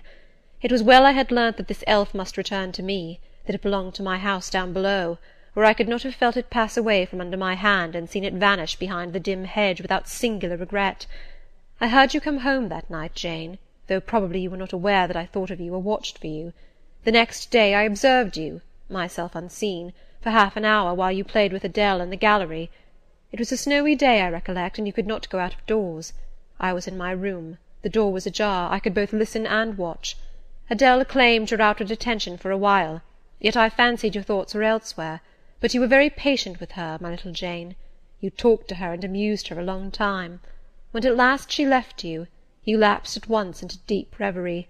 You betook yourself slowly to pace the gallery. Now and then, in passing a casement, you glanced out at the thick falling snow.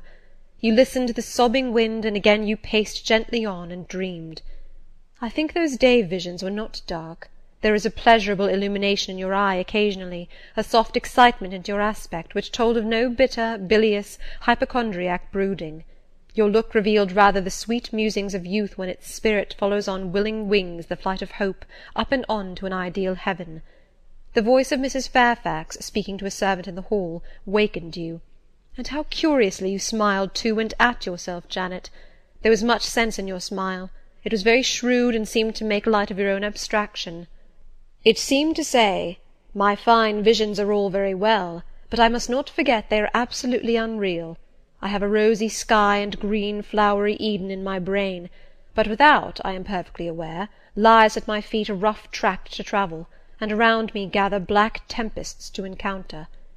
You ran downstairs and demanded of Mrs. Fairfax some occupation, the weekly house accounts to make up, or something of that sort, I think it was. I was vexed with you for getting out of my sight.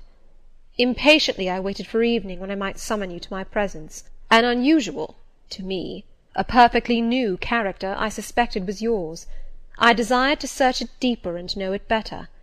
You entered the room with a look and air at once shy and independent.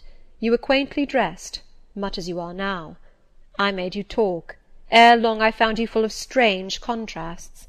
Your garb and manner were restricted by rule, your air was often diffident, and altogether that of one refined by nature, but absolutely unused to society, and a good deal afraid of making herself disadvantageously conspicuous by some solecism or blunder. Yet when addressed, you lifted a keen, a daring, and a glowing eye to your interlocutor's face. There was penetration and power in each glance you gave. When plied by close questions, you found ready and round answers. Very soon you seemed to get used to me. I believe you felt the existence of sympathy between you and your grim cross-master Jane, for it was astonishing to see how quickly a certain pleasant ease tranquillized your manner. Snarl as I would, you showed no surprise, fear, annoyance, or displeasure at my moroseness. You watched me, and now and then smiled at me with a simple yet sagacious grace I cannot describe. I was at once content and stimulated with what I saw. I liked what I had seen, and wished to see more. Yet for a long time I treated you distantly, and sought your company rarely. I was an intellectual epicure, and wished to prolong the gratification of making this novel and piquant acquaintance. Besides, I was for a while troubled with a haunting fear that if I handled the flower freely its bloom would fade, the sweet charm of freshness would leave it. I did not then know that it was no transitory blossom, but rather the radiant resemblance of one cut in an indestructible gem. Moreover, I wished to see whether you would seek me if I shunned you, but you did not. You kept in the schoolroom as still as your own desk and easel. If by chance I met you, you passed me as soon, and with as little token of recognition, as was consistent with respect. Your habitual expression in those days, Jane, was a thoughtful look, not despondent, for you were not sickly, but not buoyant, for you had little hope, and no actual pleasure. I wondered what you thought of me, or if you ever thought of me, and resolved to find this out. I resumed my notice of you. There was something glad in your glance, and genial in your manner. When you conversed, I saw you had a social heart. It was the silent schoolroom, it was the tedium of your life, that made you mournful. I permitted myself the delight of being kind to you. Kindness stirred emotion soon. Your face became soft in expression, your tones gentle. I liked my name pronounced by your lips in a grateful, happy accent. I used to enjoy a chance meeting with you, Jane, at this time. There was a curious hesitation in your manner. You glanced at me with a slight trouble, a hovering doubt. You did not know what my caprice might be, whether I was going to play the master and be stern, or the friend and be benignant. I was now too fond of you often to simulate the first whim, and when I stretched my hand out cordially, such bloom and light and bliss rose to your young wistful features, I had much ado often to avoid straining you then and there to my heart. "Don't talk any more of those days, sir," I interrupted, furtively dashing away some tears from my eyes. His language was torture to me, for I knew what I must do, and do soon, and all these reminiscences and these revelations of his feelings only made my work more difficult. "No, Jane," he returned, "what necessity is there to dwell on the past, when the present is so much surer, the future so much brighter?" I shuddered to hear the infatuated assertion. "You see now how the case stands, do you not?" he continued. "After a youth and manhood passed half in unutterable misery and half in dreary solitude, I have for the first time found what I can truly love. I have found you. You are my sympathy, my better self, my good angel. I am bound to you with a strong attachment. I think you good, gifted, lovely. A fervent, solemn passion is conceived in my heart. It leans to you, draws you to my centre and spring of life, wraps my existence about you, and kindling in pure, powerful flame, fuses you and me in one. It was because I felt and knew this that I resolved to marry you. To tell me that I had already a wife is empty mockery. You know now that I had but a hideous demon. I was wrong to attempt to deceive you, but I feared a stubbornness that exists in your character. I feared early instilled prejudice. I wanted to have you safe before hazarding confidences. This was cowardly. I should have appealed to your nobleness and magnanimity at first, as I do now, opened to you plainly my life of agony, described to you my hunger and thirst after a higher and worthier existence, shown to you, not my resolution, that word is weak, but my resistless bent to love faithfully and well, where I am faithfully and well loved in return. Then I should have asked you to accept my pledge of fidelity, and to give me yours. Jane, give it me now." A pause. "Why are you silent, Jane?" I was experiencing an ordeal. A hand of fiery iron grasped my vitals. Terrible moment, full of struggle, blackness, burning. Not a human being that ever lived could wish to be loved better than I was loved, and him who thus loved me I absolutely worshipped, and I must renounce love and idol. One drear word comprised my intolerable duty: depart. Jane, you understand what I want of you. Just this promise. I will be yours, Mr. Rochester. Mr. Rochester, I will not be yours. Another long silence. Jane, recommenced he, with a gentleness that broke me down with grief, and turned me stone cold with ominous terror, for this still voice was the pant of a lion rising. Jane, do you mean to go one way in the world, and to let me go another? I do. Jane, bending towards and embracing me. "Do you mean it now?" "I do." "And now?" softly kissing my forehead and cheek.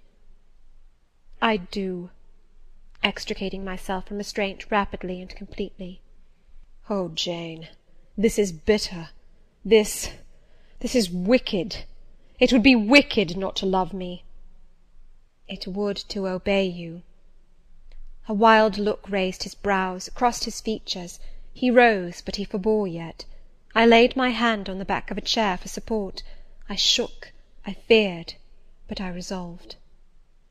"One instant, Jane. Give one glance to my horrible life when you are gone. All happiness will be torn away with you. What then is left? For a wife I have but the maniac upstairs. As well might you refer me to some corpse in yonder churchyard. What shall I do, Jane? Where turn for a companion and for some hope?" "Do as I do. Trust in God and yourself. Believe in heaven. Hope to meet again there." "Then you will not yield?" "No." "Then you condemn me to live wretched and to die accursed?" His voice rose. "I advise you to live sinless, and I wish you to die tranquil." "Then you snatch love and innocence from me. You fling me back on lust for a passion, vice for an occupation." "Mr. Rochester, I no more assign this fate to you than I grasp at it for myself. We were born to strive and endure, you as well as I. Do so. You will forget me before I forget you." "You make me a liar by such language. You sully my honour. I declared I could not change. You tell me to my face I shall change soon. And what a distortion in your judgment, what a perversity in your ideas, is proved by your conduct! Is it better to drive a fellow creature to despair than to transgress a mere human law, no man being injured by the breach? For you have neither relatives nor acquaintances whom you need fear to offend by living with me." This was true, and while he spoke, my very conscience and reason turned traitors against me, and charged me with crime in resisting him. They spoke almost as loud as feeling, and that clamoured wildly. "Oh, comply," it said. "Think of his misery, think of his danger. Look at his state when left alone. Remember his headlong nature. Consider the recklessness following on despair. Soothe him, save him, love him. Tell him you love him and will be his. Who in the world cares for you, or who will be injured by what you do?" Still indomitable was the reply. "I care for myself. The more solitary, the more friendless, the more unsustained I am, the more I will respect myself. I will keep the law given by God, sanctioned by man. I will hold to the principles received by me when I was sane and not mad as I am now. Laws and principles are not for the times when there is no temptation. They are for such moments as this, when body and soul rise in mutiny against their rigour. Stringent are they, inviolate they shall be. If at my individual convenience I might break them, what would be their worth? They have a worth. So I have always believed, and if I cannot believe it now, it is because I am insane, quite insane, with my veins running fire and my heart beating faster than I can count its throbs. Preconceived opinions, foregone determinations, are all I have at this hour to stand by. There I plant my foot." I did.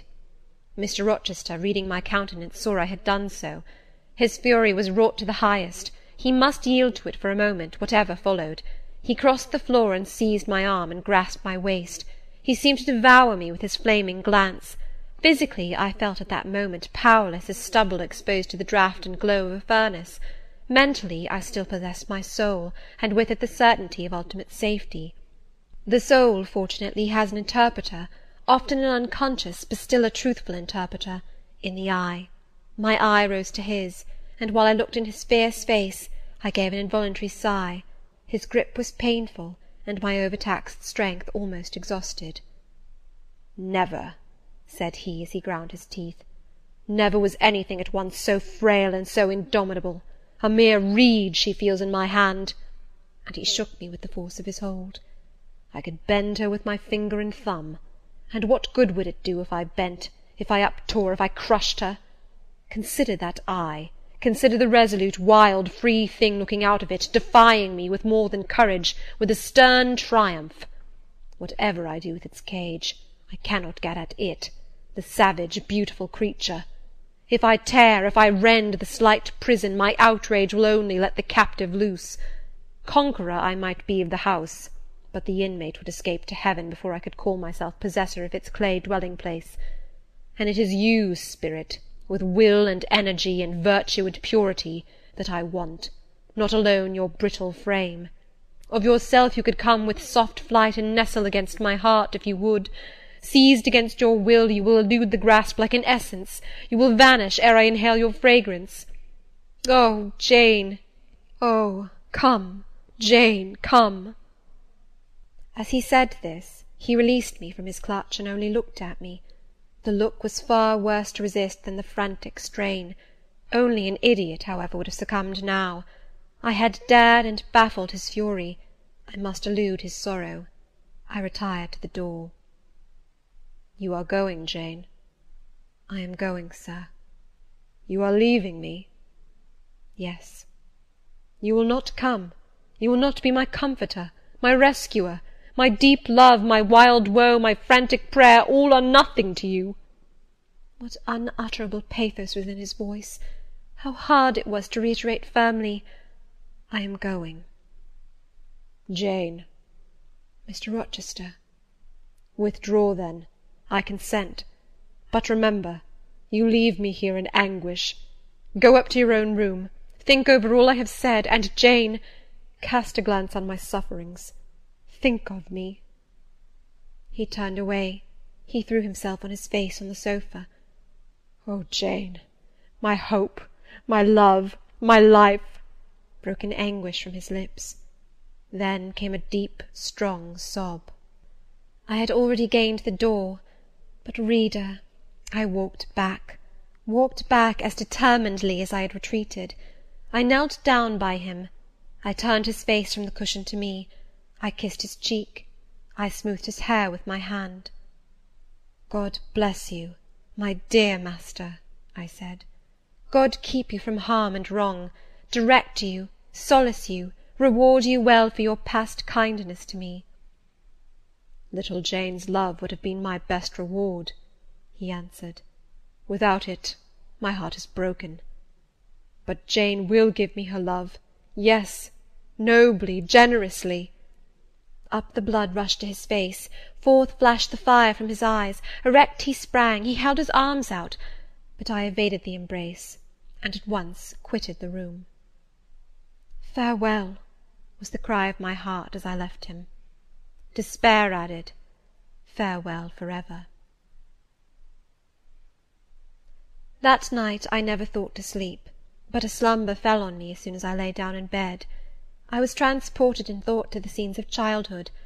I dreamt I lay in the Red Room at Gateshead, that the night was dark, and my mind impressed with strange fears. The light that had long ago struck me into syncope, recalled in this vision, seemed glidingly to mount the wall, and tremblingly to pause in the centre of the obscured ceiling. I lifted up my head to look. The roof resolved to clouds, high and dim. The gleam was such as the moon imparts to vapours she is about to sever. I watched her come, watched with the strangest anticipation, as though some word of doom were to be written on her disk. She broke forth as never moon yet burst from cloud.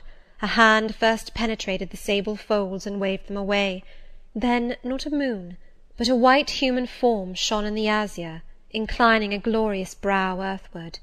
It gazed and gazed on me. It spoke to my spirit. Immeasurably distant was the tone, yet so near, it whispered in my heart. "My daughter, flee temptation." "Mother, I will." So I answered after I had waked from the trance-like dream. It was yet night, but July nights are short. Soon after midnight dawn comes. It cannot be too early to commence the task I have to fulfil, thought I. I rose. I was dressed, for I had taken off nothing but my shoes. I knew where to find in my drawers some linen, a locket, a ring. In seeking these articles I encountered the beads of a pearl necklace Mr. Rochester had forced me to accept a few days ago. I left that. It was not mine. It was the visionary bride's who had melted in air. The other articles I made up in a parcel. My purse, containing 20 shillings, it was all I had, I put in my pocket. I tied on my straw bonnet, pinned my shawl, took the parcel and my slippers, which I would not put on yet, and stole from my room.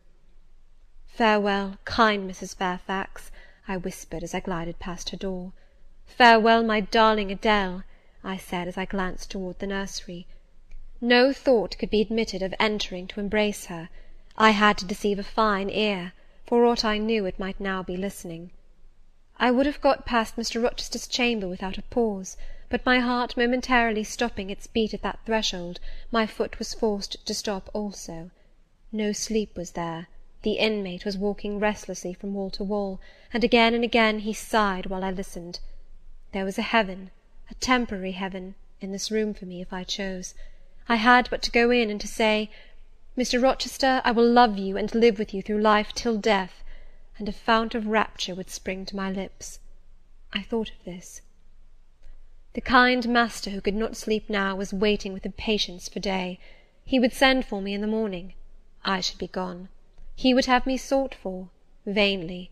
He would feel himself forsaken, his love rejected. He would suffer, perhaps grow desperate. I thought of this too. My hand moved towards the lock. I caught it back, and glided on. Drearily I wound my way downstairs. I knew what I had to do, and I did it mechanically. I sought the key of the side door in the kitchen. I sought too a phial of oil and a feather. I oiled the key and the lock.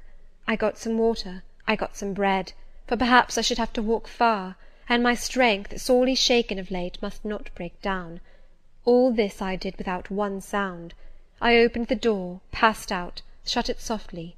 Dim dawn glimmered in the yard. The great gates were closed and locked, but a wicket in one of them was only latched. Through that I departed. It too I shut, and now I was out of Thornfield. A mile off beyond the fields lay a road which stretched in the contrary direction to Millcote, a road I had never travelled, but often noticed, and wondered where it led. Thither I bent my steps. No reflection was to be allowed now, not one glance was to be cast back, not even one forward. Not one thought was to be given either to the past or the future. The first was a page so heavenly sweet, so deadly sad, that to read one line of it would dissolve my courage and break down my energy. The last was an awful blank, something like the world when the deluge was gone by. I skirted fields and hedges and lanes till after sunrise. I believe it was a lovely summer morning. I know my shoes, which I had put on when I left the house, were soon wet with dew. But I looked neither to rising sun, nor smiling sky, nor wakening nature. He who is taken out to pass through a fair scene to the scaffold thinks not of the flowers that smile on his road, but of the block and axe-edge, of the disseverment of bone and vein, of the grave gaping at the end. And I thought of drear flight and homeless wandering. And oh, with agony I thought of what I left. I could not help it. I thought of him now, in his room, watching the sunrise, hoping I should soon come to say I would stay with him and be his. I longed to be his. I panted to return. It was not too late. I could yet spare him the bitter pang of bereavement. As yet my flight, I was sure, was undiscovered. I could go back and be his comforter, his pride, his redeemer from misery, perhaps from ruin. Oh, that fear of his self-abandonment, far worse than my abandonment, how it goaded me! It was a barbed arrowhead in my breast. It tore me when I tried to extract it. It sickened me when remembrance thrust it farther in. Birds began singing in brake and copse. Birds were faithful to their mates. Birds were emblems of love. What was I? In the midst of my pain of heart and frantic effort of principle, I abhorred myself. I had no solace from self-approbation, none even from self-respect. I had injured, wounded, left my master. I was hateful in my own eyes. Still I could not turn, nor retrace one step. God must have led me on. As to my own will or conscience, impassioned grief had trampled one and stifled the other. I was weeping wildly as I walked along my solitary way.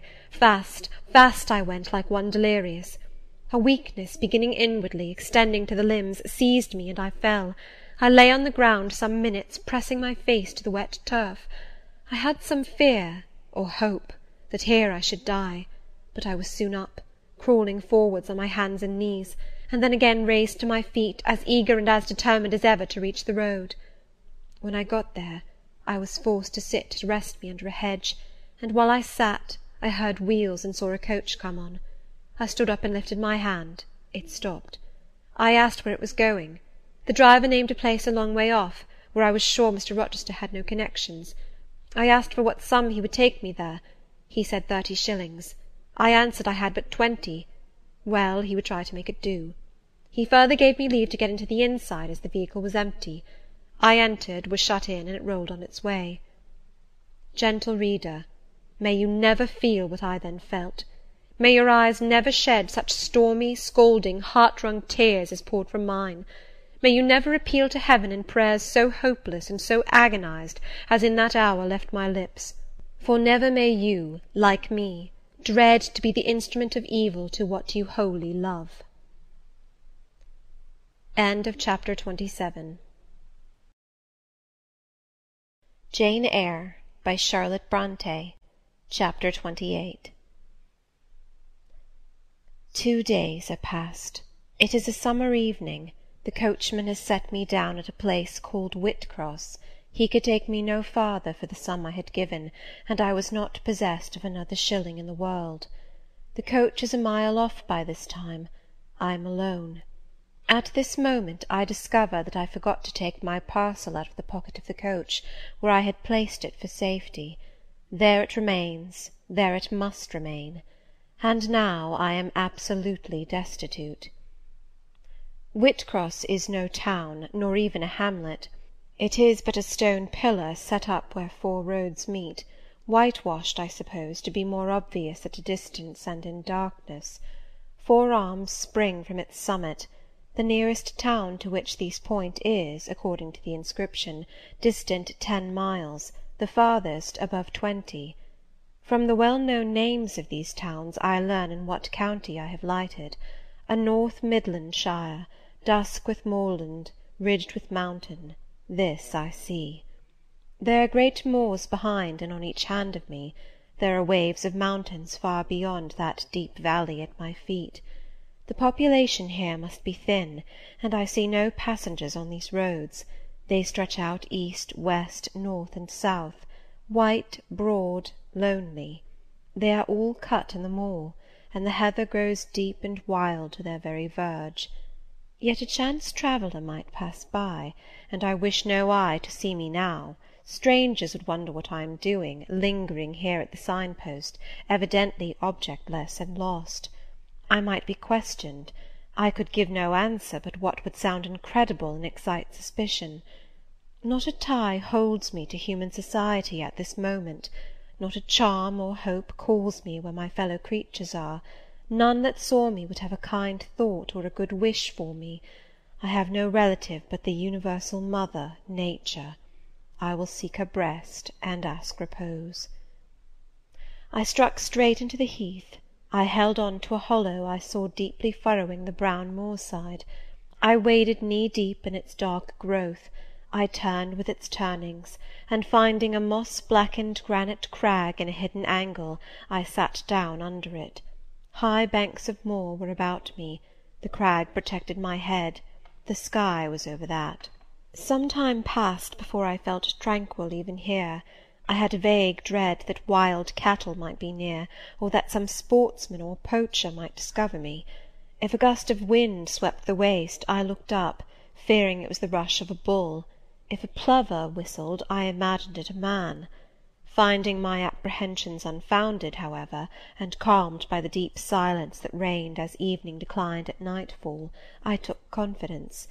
As yet I had not thought. I had only listened, watched, dreaded. Now I regained the faculty of reflection. What was I to do? Where to go? Oh, intolerable questions, when I could do nothing, and go nowhere!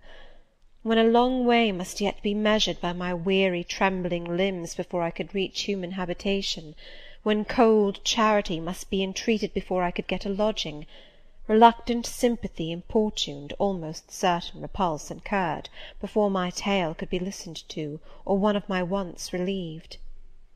I touched the heath. It was dry, and yet warm with the heat of the summer day. I looked at the sky. It was pure. A kindly star twinkled just above the chasm ridge. The dew fell, but with propitious softness. No breeze whispered.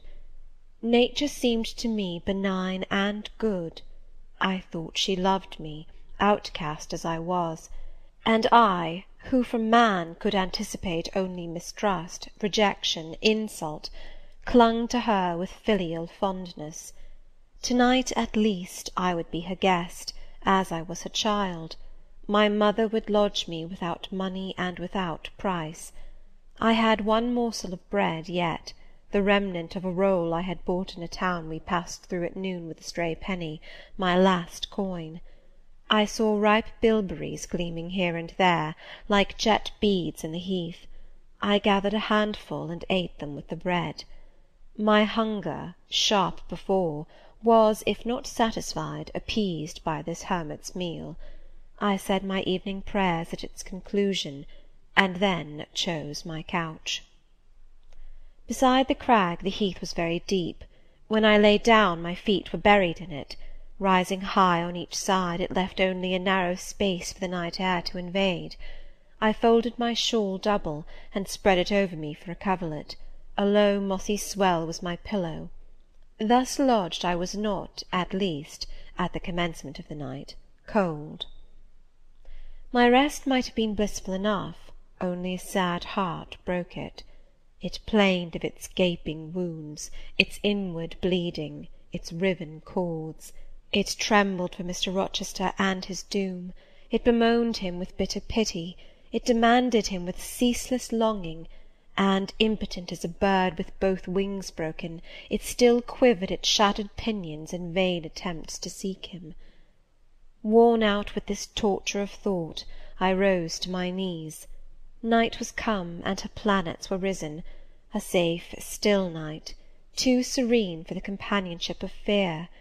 We know that God is everywhere, but certainly we feel his presence most when his works are on the grandest scale spread before us, and it is in the unclouded night sky, where his worlds wheel their silent course, that we read clearest his infinitude, his omnipotence, his omnipresence.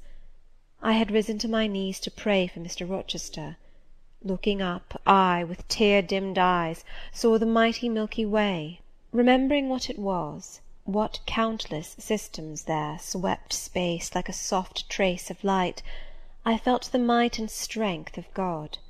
Sure was I of his efficiency to save what he had made.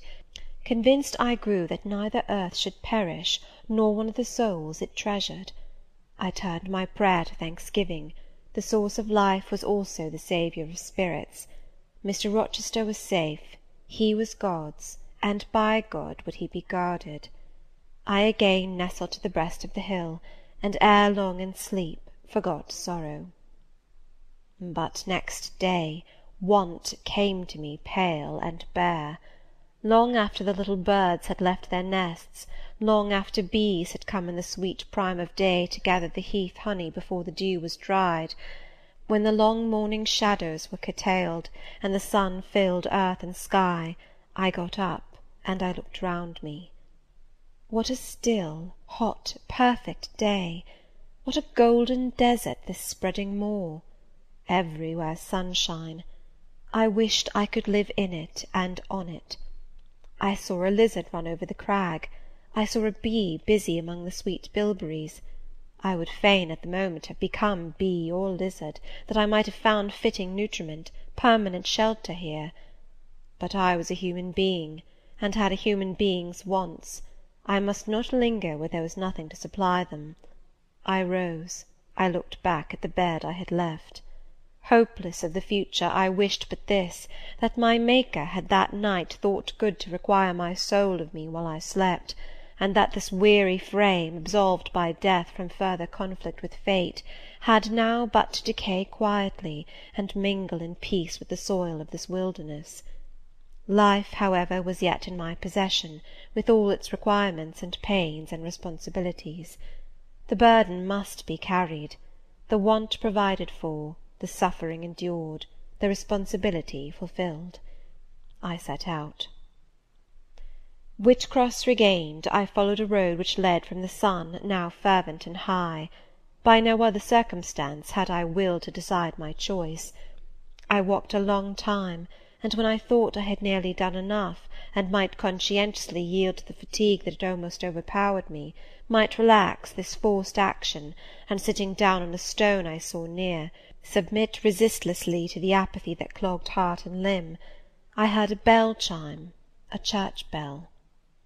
I turned in the direction of the sound, and there, amongst the romantic hills, whose changes and aspect I had ceased to note an hour ago, I saw a hamlet and a spire. All the valley at my right hand was full of pasture fields, and cornfields, and wood, and a glittering stream ran zigzag through the varied shades of green, the mellowing grain, the sombre woodland, the clear and sunny lea. Recalled by the rumbling of wheels to the road before me, I saw a heavily laden waggon labouring up the hill, and not far beyond were 2 cows and their drover. Human life and human labour were near. I must struggle on, strive to live and bend to toil like the rest. About 2 o'clock p.m. I entered the village. At the bottom of its one street there was a little shop with some cakes of bread in the window. I coveted a cake of bread. With that refreshment I could perhaps regain a degree of energy. Without it, it would be difficult to proceed. The wish to have some strength and some vigour returned to me as soon as I was amongst my fellow beings. I felt it would be degrading to faint with hunger on the causeway of a hamlet. Had I nothing about me I could offer in exchange for one of those rolls? I considered. I had a small silk handkerchief tied round my throat. I had my gloves. I could hardly tell how men and women in extremities of destitution proceeded. I did not know whether either of these articles would be accepted. Probably they would not, but I must try. I entered the shop. A woman was there. Seeing a respectably dressed person, a lady, as she supposed, she came forward with civility. How could she serve me? I was seized with shame. My tongue would not utter the request I had prepared. I dared not offer her the half-worn gloves, the creased handkerchief. Besides, I felt it would be absurd. I only begged permission to sit down a moment, as I was tired. Disappointed in the expectation of a customer, she coolly acceded to my request. She pointed to a seat. I sank into it. I felt sorely urged to weep, but conscious how unreasonable such a manifestation would be, I restrained it. Soon I asked her if there were any dressmaker or plain workwoman in the village. Yes, 2 or 3, quite as many as there was employment for. I reflected. I was driven to the point now. I was brought face to face with necessity. I stood in the position of one without a resource, without a friend, without a coin. I must do something. What? I must apply somewhere. Where? Did she know of any place in the neighbourhood where a servant was wanted? Nay, she couldn't say. What was the chief trade in this place? What did most of the people do? Some were farm labourers. A good deal worked in Mr. Rolliver's needle factory and at the foundry. Did Mr. Rolliver employ women? Nay, it was men's work. And what do the women do? A naught, was the answer. Some does one thing and some another. Poor folk must get on as they can. She seemed to be tired of my questions, and indeed what claim had I to importune her? A neighbour or 2 came in. My chair was evidently wanted. I took leave. I passed up the street, looking as I went at all the houses to the right hand and to the left, but I could discover no pretext, nor see an inducement to enter any. I rambled round the hamlet, going sometimes to a little distance and returning again for an hour or more. Much exhausted, and suffering greatly now for want of food, I turned aside into a lane and sat down under the hedge. Ere many minutes had elapsed, I was again on my feet, however, and again searching something, a resource, or at least an informant. A pretty little house stood at the top of the lane, with a garden before it, exquisitely neat and brilliantly blooming. I stopped at it. What business had I to approach the white door or touch the glittering knocker? In what way could it possibly be the interest of the inhabitants of that dwelling to serve me? Yet I drew near and knocked. A mild-looking, cleanly attired young woman opened the door.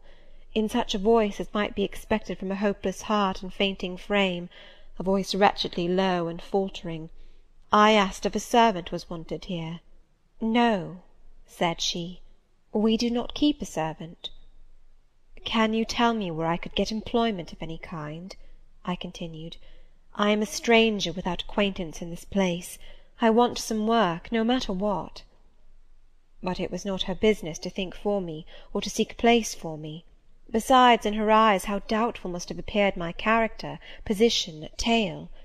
She shook her head.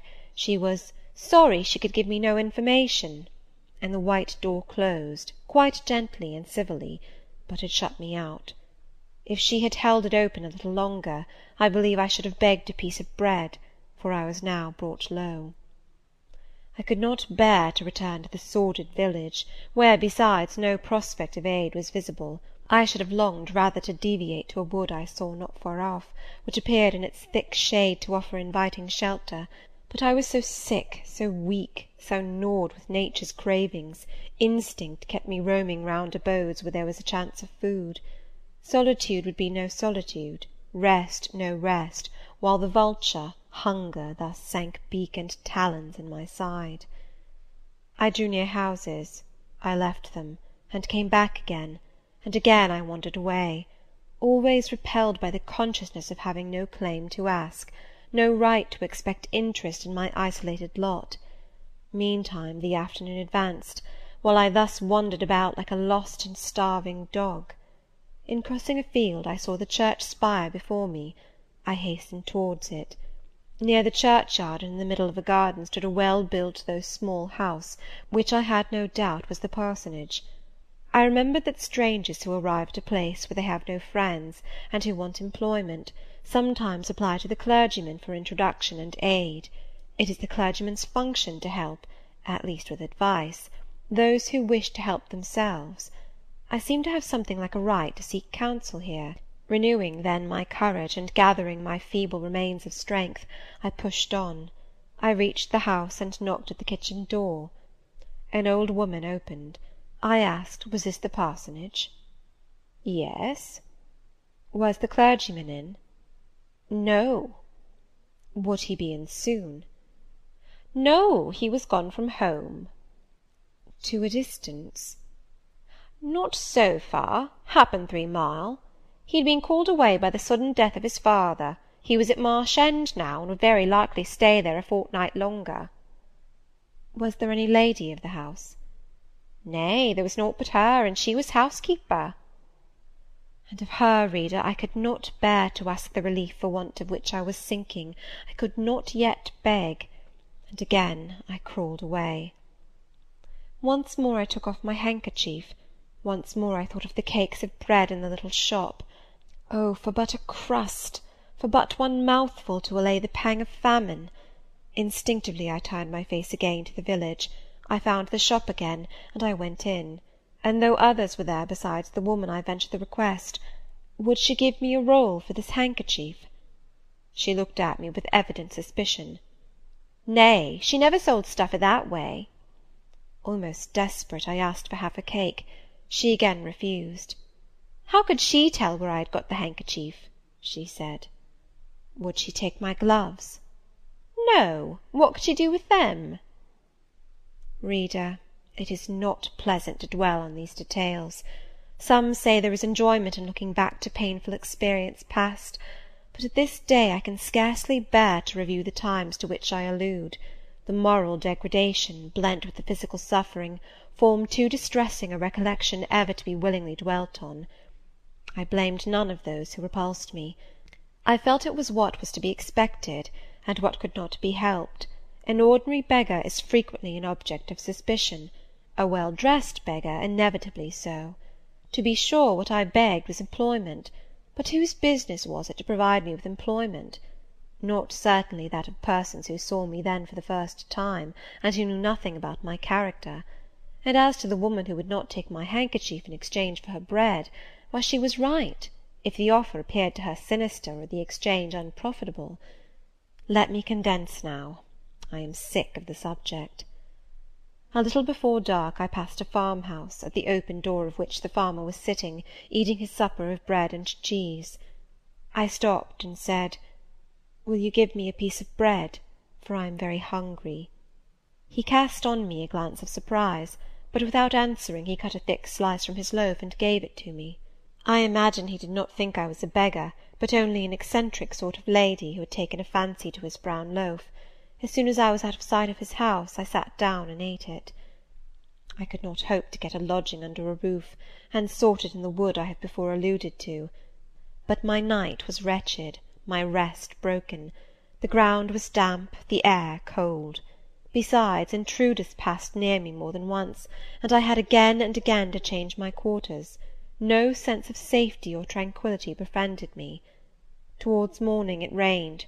The whole of the following day was wet. Do not ask me, reader, to give a minute account of that day. As before I sought work, as before I was repulsed, as before I starved, but once did food pass my lips. At the door of a cottage I saw a little girl about to throw a mess of cold porridge into a pig trough. "Will you give me that?" I asked.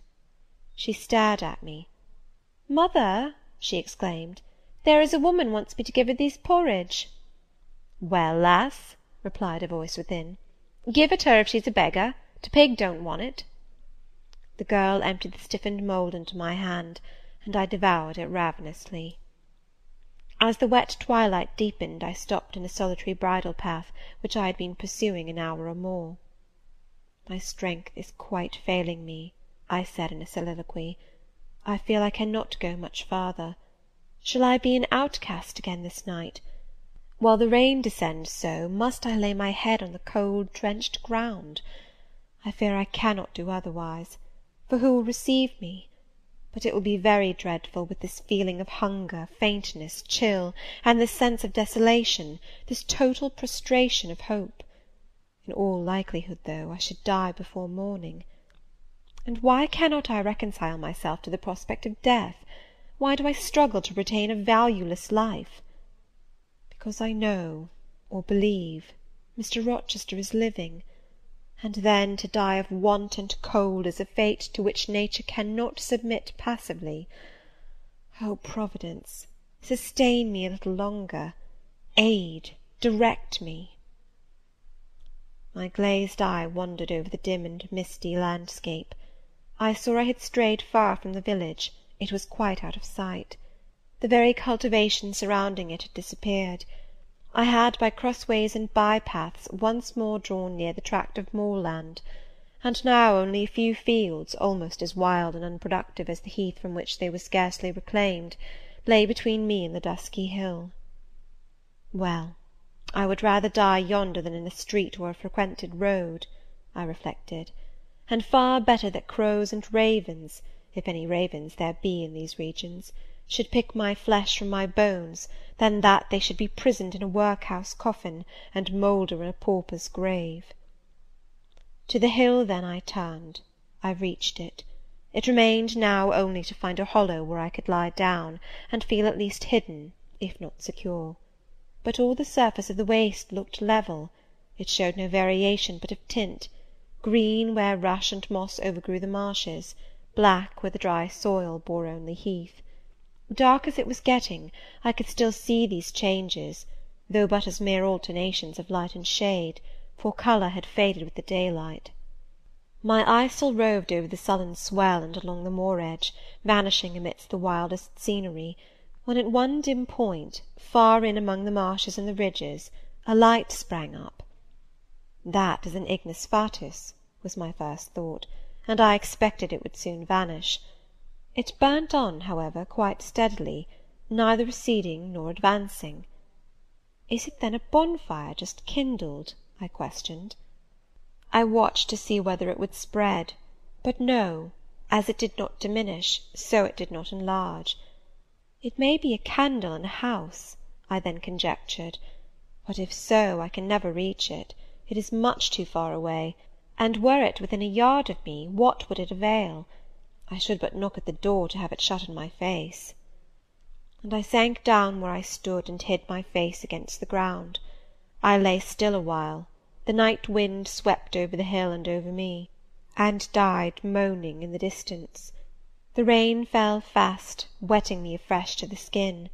Could I but have stiffened to the still frost, the friendly numbness of death, it might have pelted on, I should not have felt it, but my yet living flesh shuddered at its chilling influence. I rose ere long. The light was yet there, shining dim but constant through the rain. I tried to walk again. I dragged my exhausted limbs slowly towards it. It led me aslant over the hill, through a wide bog, which would have been impassable in winter, and was splashy and shaking even now in the height of summer. Here I fell twice, but as often I rose and rallied my faculties. This light was my forlorn hope. I must gain it. Having crossed the marsh, I saw a trace of white over the moor. I approached it. It was a road or a track. It led straight up to the light, which now beamed from a sort of knoll, amidst a clump of trees, firs, apparently, from what I could distinguish of the character of their forms and foliage through the gloom. My star vanished as I drew near. Some obstacle had intervened between me and it. I put out my hand to feel the dark mass before me. I discriminated the rough stones of a low wall, above it something like palisades, and within a high and prickly hedge. I groped on. Again a whitish object gleamed before me. It was a gate, a wicket. It moved on its hinges as I touched it. On each side stood a sable bush, holly or yew. Entering the gate and passing the shrubs, the silhouette of a house rose to view, black, low, and rather long, but the guiding light shone nowhere. All was obscurity. Were the inmates retired to rest? I feared it must be so. In seeking the door, I turned an angle. There shot out the friendly gleam again, from the lozenged panes of a very small latticed window, within a foot of the ground, made still smaller by the growth of ivy or some other creeping plant, whose leaves clustered thick over the portion of the house wall in which it was set. The aperture was so screened and narrow that curtain or shutter had been deemed unnecessary, and when I stooped down and put aside the spray of foliage shooting over it, I could see all within. I could see clearly a room with a sanded floor, clean scoured, a dresser of walnut with pewter plates ranged in rows, reflecting the redness and radiance of a glowing peat fire. I could see a clock, a white deal table, some chairs. The candle, whose ray had been my beacon, burnt on the table, and by its light an elderly woman, somewhat rough-looking, but scrupulously clean, like all about her, was knitting a stocking. I noticed these objects cursorily only. In them there was nothing extraordinary. A group of more interest appeared near the hearth, sitting still amidst the rosy peace and warmth suffusing it. Two young graceful women, ladies in every point, sat, one in a low rocking-chair, the other on a lower stool. Both wore deep mourning of crape and bombazine, which sombre garb singularly set off very fair necks and faces. A large old pointer dog rested its massive head on the knee of one girl. In the lap of the other was cushioned a black cat. A strange place was this humble kitchen for such occupants. Who were they? They could not be the daughters of the elderly person at the table, for she looked like a rustic, and they were all delicacy and cultivation. I had nowhere seen such faces as theirs, and yet, as I gazed on them, I seemed intimate with every lineament. I cannot call them handsome, they were too pale and grave for the word. As they each bent over a book, they looked thoughtful almost to severity. A stand between them supported a second candle and two great volumes, to which they frequently referred, comparing them seemingly with the smaller books they held in their hands, like people consulting a dictionary to aid them in the task of translation. This scene was as silent as if all the figures had been shadows, and the firelit apartment a picture. So hushed was it, I could hear the cinders fall from the grate, the clock tick in its obscure corner, and I even fancied I could distinguish the click-click of the woman's knitting-needles. When, therefore, a voice broke the strange stillness at last, it was audible enough to me. "Listen, Diana," said one of the absorbed students. "Franz and old Daniel are together in the night-time, and Franz is telling a dream from which he is awakened in terror. Listen." And in a low voice she read something, of which not one word was intelligible to me, for it was in an unknown tongue, neither French nor Latin. Whether it were Greek or German I could not tell. "That is strong," she said when she had finished. "I relish it." The other girl, who had lifted her head to listen to her sister, repeated, while she gazed at the fire, a line of what had been read. At a later day I knew the language and the book, therefore I will here quote the line, though when I first heard it, it was only like a stroke on sounding brass to me, conveying no meaning. Da trat hervor einer, an zu sehen wie die Sternennacht. Good, good, she exclaimed, while her dark and deep eyes sparkled. There you have a dim and mighty archangel fitly set before you. The line is worth 100 pages of fustian. Ich wage die Gedanken in der Schale meines Sohnes und die Werke mit dem Gewichte meines Grimms. I like it. Both were again silent. Is there any country where they talk that way? said the old woman, looking up from her knitting. Yes, Hannah, a far larger country than England, where they talk in no other way. Well, for sure case, I knownt how they can understand to one t'other, and if either of you went over there, you could tell what they said, I guess. We could probably tell something of what they said, but not all, for we are not as clever as you think us, Hannah. We don't speak German, and we cannot read it without a dictionary to help us. And what good does it do you? We mean to teach it some time, or at least the elements, as they say, and then we shall get more money than we do now. Very like, but give o'er studying, you've done enough for to-night. I think we have. At least I'm tired. Mary, are you? Mortally. After all, it's tough work fagging away at a language with no master but a lexicon. It is, especially such a language as this crabbed but glorious Deutsch. I wonder when St. John will come home. Surely he will not be long now. It is just 10, looking at a little gold watch she drew from her girdle. It rains fast, Hannah. Will you have the goodness to look at the fire in the parlour? The woman rose. She opened a door, through which I dimly saw a passage. Soon I heard her stir a fire in an inner room. She presently came back. Ah, childer, said she, it fair troubles me to go into yond room now. It looks so lonesome, with a chair empty and set back in a corner. She wiped her eyes with her apron. The two girls, grave before, looked sad now. But he is in a better place, continued Hannah. We shouldn't wish him here again, and then nobody need to have a quieter death nor he had. You say he never mentioned us? inquired one of the ladies. He hadn't time, bairn. He was gone in a minute, was your father. He had been a bit ailing like the day before, but not to signify, and when Mr. St. John asked if he would like either of you to be sent for, he fair laughed at him. He began again with a bit of heaviness in his head the next day, that is a fortnight sin, and he went to sleep and never wakened. He were almost stark when your brother went into the chamber and found him. Oh, childer, that's to last to the old stock, for ye and Mr. St. John is of like a different sort to them that's gone, for all your mother wore much o' your way, and almost as book learned. She were the picture o' ye, Mary. Diana is more like your father. I thought them so similar, I could not tell where the old servant, for such I now concluded her to be, saw the difference. Both were fair-complexioned and slenderly made. Both possessed faces full of distinction and intelligence. One, to be sure, had hair a shade darker than the other, and there was a difference in their style of wearing it. Mary's pale brown locks were parted and braided smooth. Diana's duskier tresses covered her neck with thick curls. The clock struck 10. "You'll want your supper, I am sure," observed Hannah, "and so will Mr. St. John when he comes in." And she proceeded to prepare the meal. The ladies rose. They seemed about to withdraw to the parlour. Till this moment I had been so intent on watching them, their appearance and conversation had excited in me so keen an interest, I had half forgotten my own wretched position. Now it recurred to me, more desolate, more desperate than ever, it seemed, from contrast. And how impossible did it appear to touch the inmates of this house with concern on my behalf, to make them believe in the truth of my wants and woes, to induce them to vouchsafe a rest for my wanderings. As I groped out the door and knocked at it hesitatingly, I felt that last idea to be a mere chimera.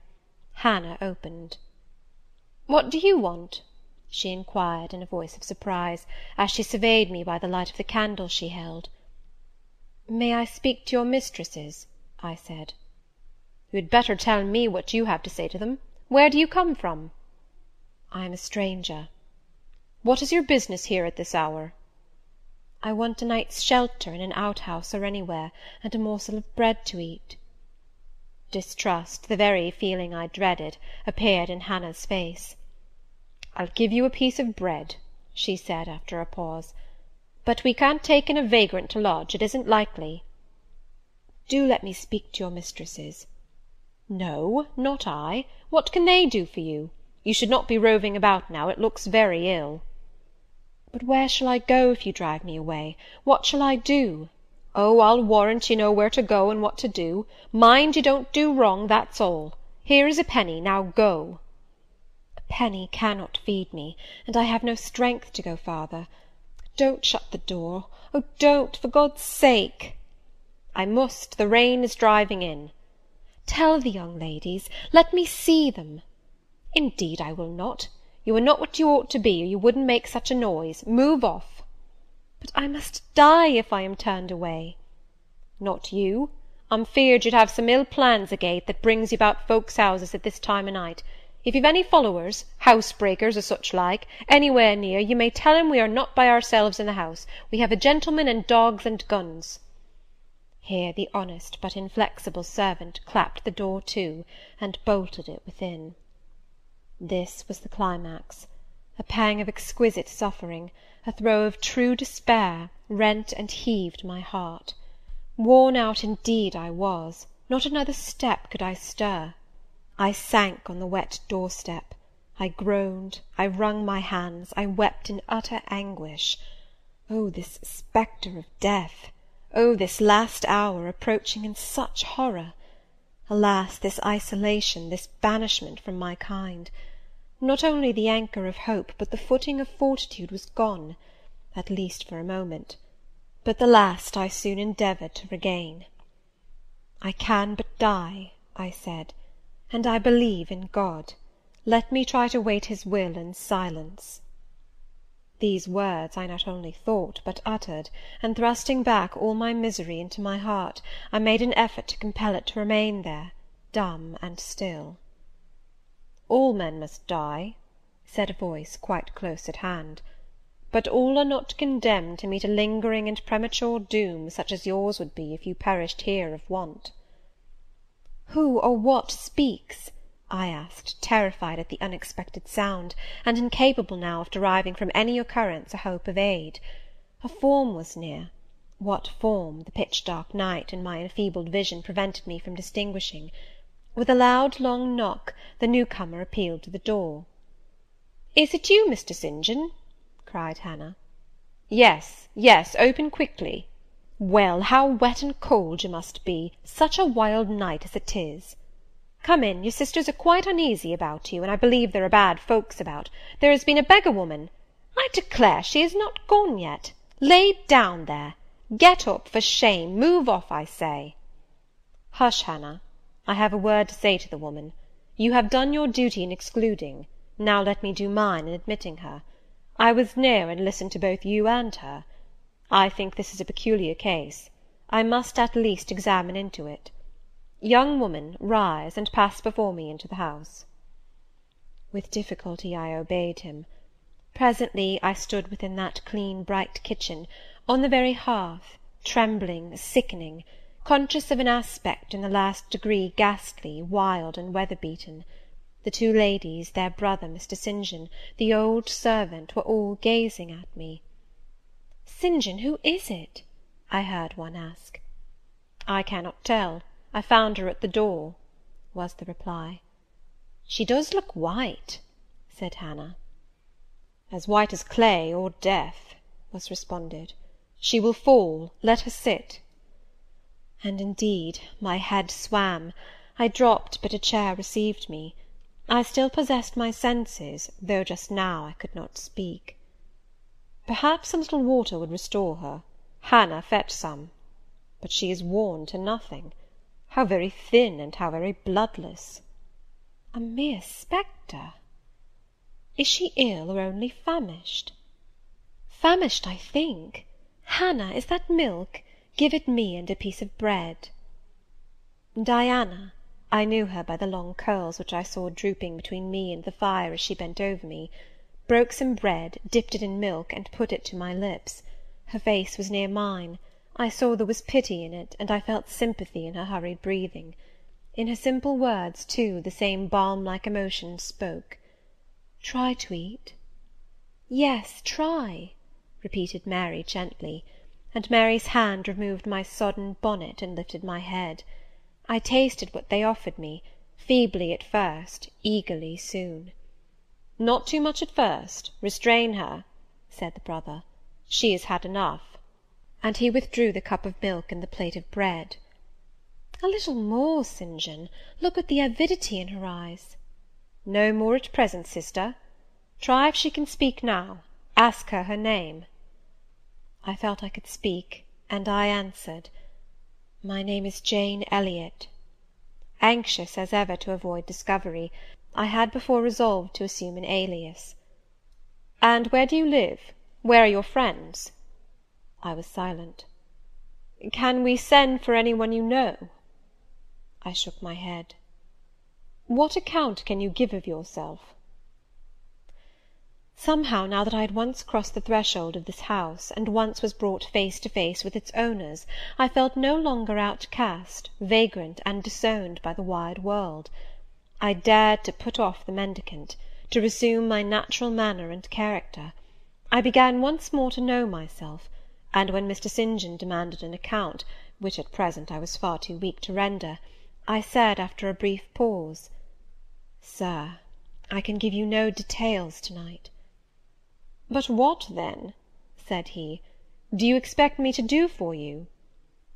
"Nothing," I replied. My strength sufficed but for short answers. Diana took the word. "Do you mean," she asked, "that we have now given you what aid you require, and that we may dismiss you to the moor in the rainy night?" I looked at her. She had, I thought, a remarkable countenance, instinct both with power and goodness. I took sudden courage. Answering her compassionate gaze with a smile, I said, "I will trust you. If I were a masterless and stray dog, I know that you would not turn me from your hearth to-night. As it is, I really have no fear. Do with me and for me as you like, but excuse me from much discourse. My breath is short. I feel a spasm when I speak." All three surveyed me, and all three were silent. "Hannah," said Mr. St. John at last, "let her sit there at present, and ask her no questions. In 10 minutes more, give her the remainder of that milk and bread. Mary and Diana, let us go into the parlour, and talk the matter over." They withdrew. Very soon one of the ladies returned, I could not tell which. A kind of pleasant stupor was stealing over me as I sat by the genial fire. In an undertone she gave some directions to Hannah. Ere long, with the servant's aid, I contrived to mount a staircase. My dripping clothes were removed. Soon a warm dry bed received me. I thanked God, experienced amidst unutterable exhaustion a glow of grateful joy, and slept. Chapter 28.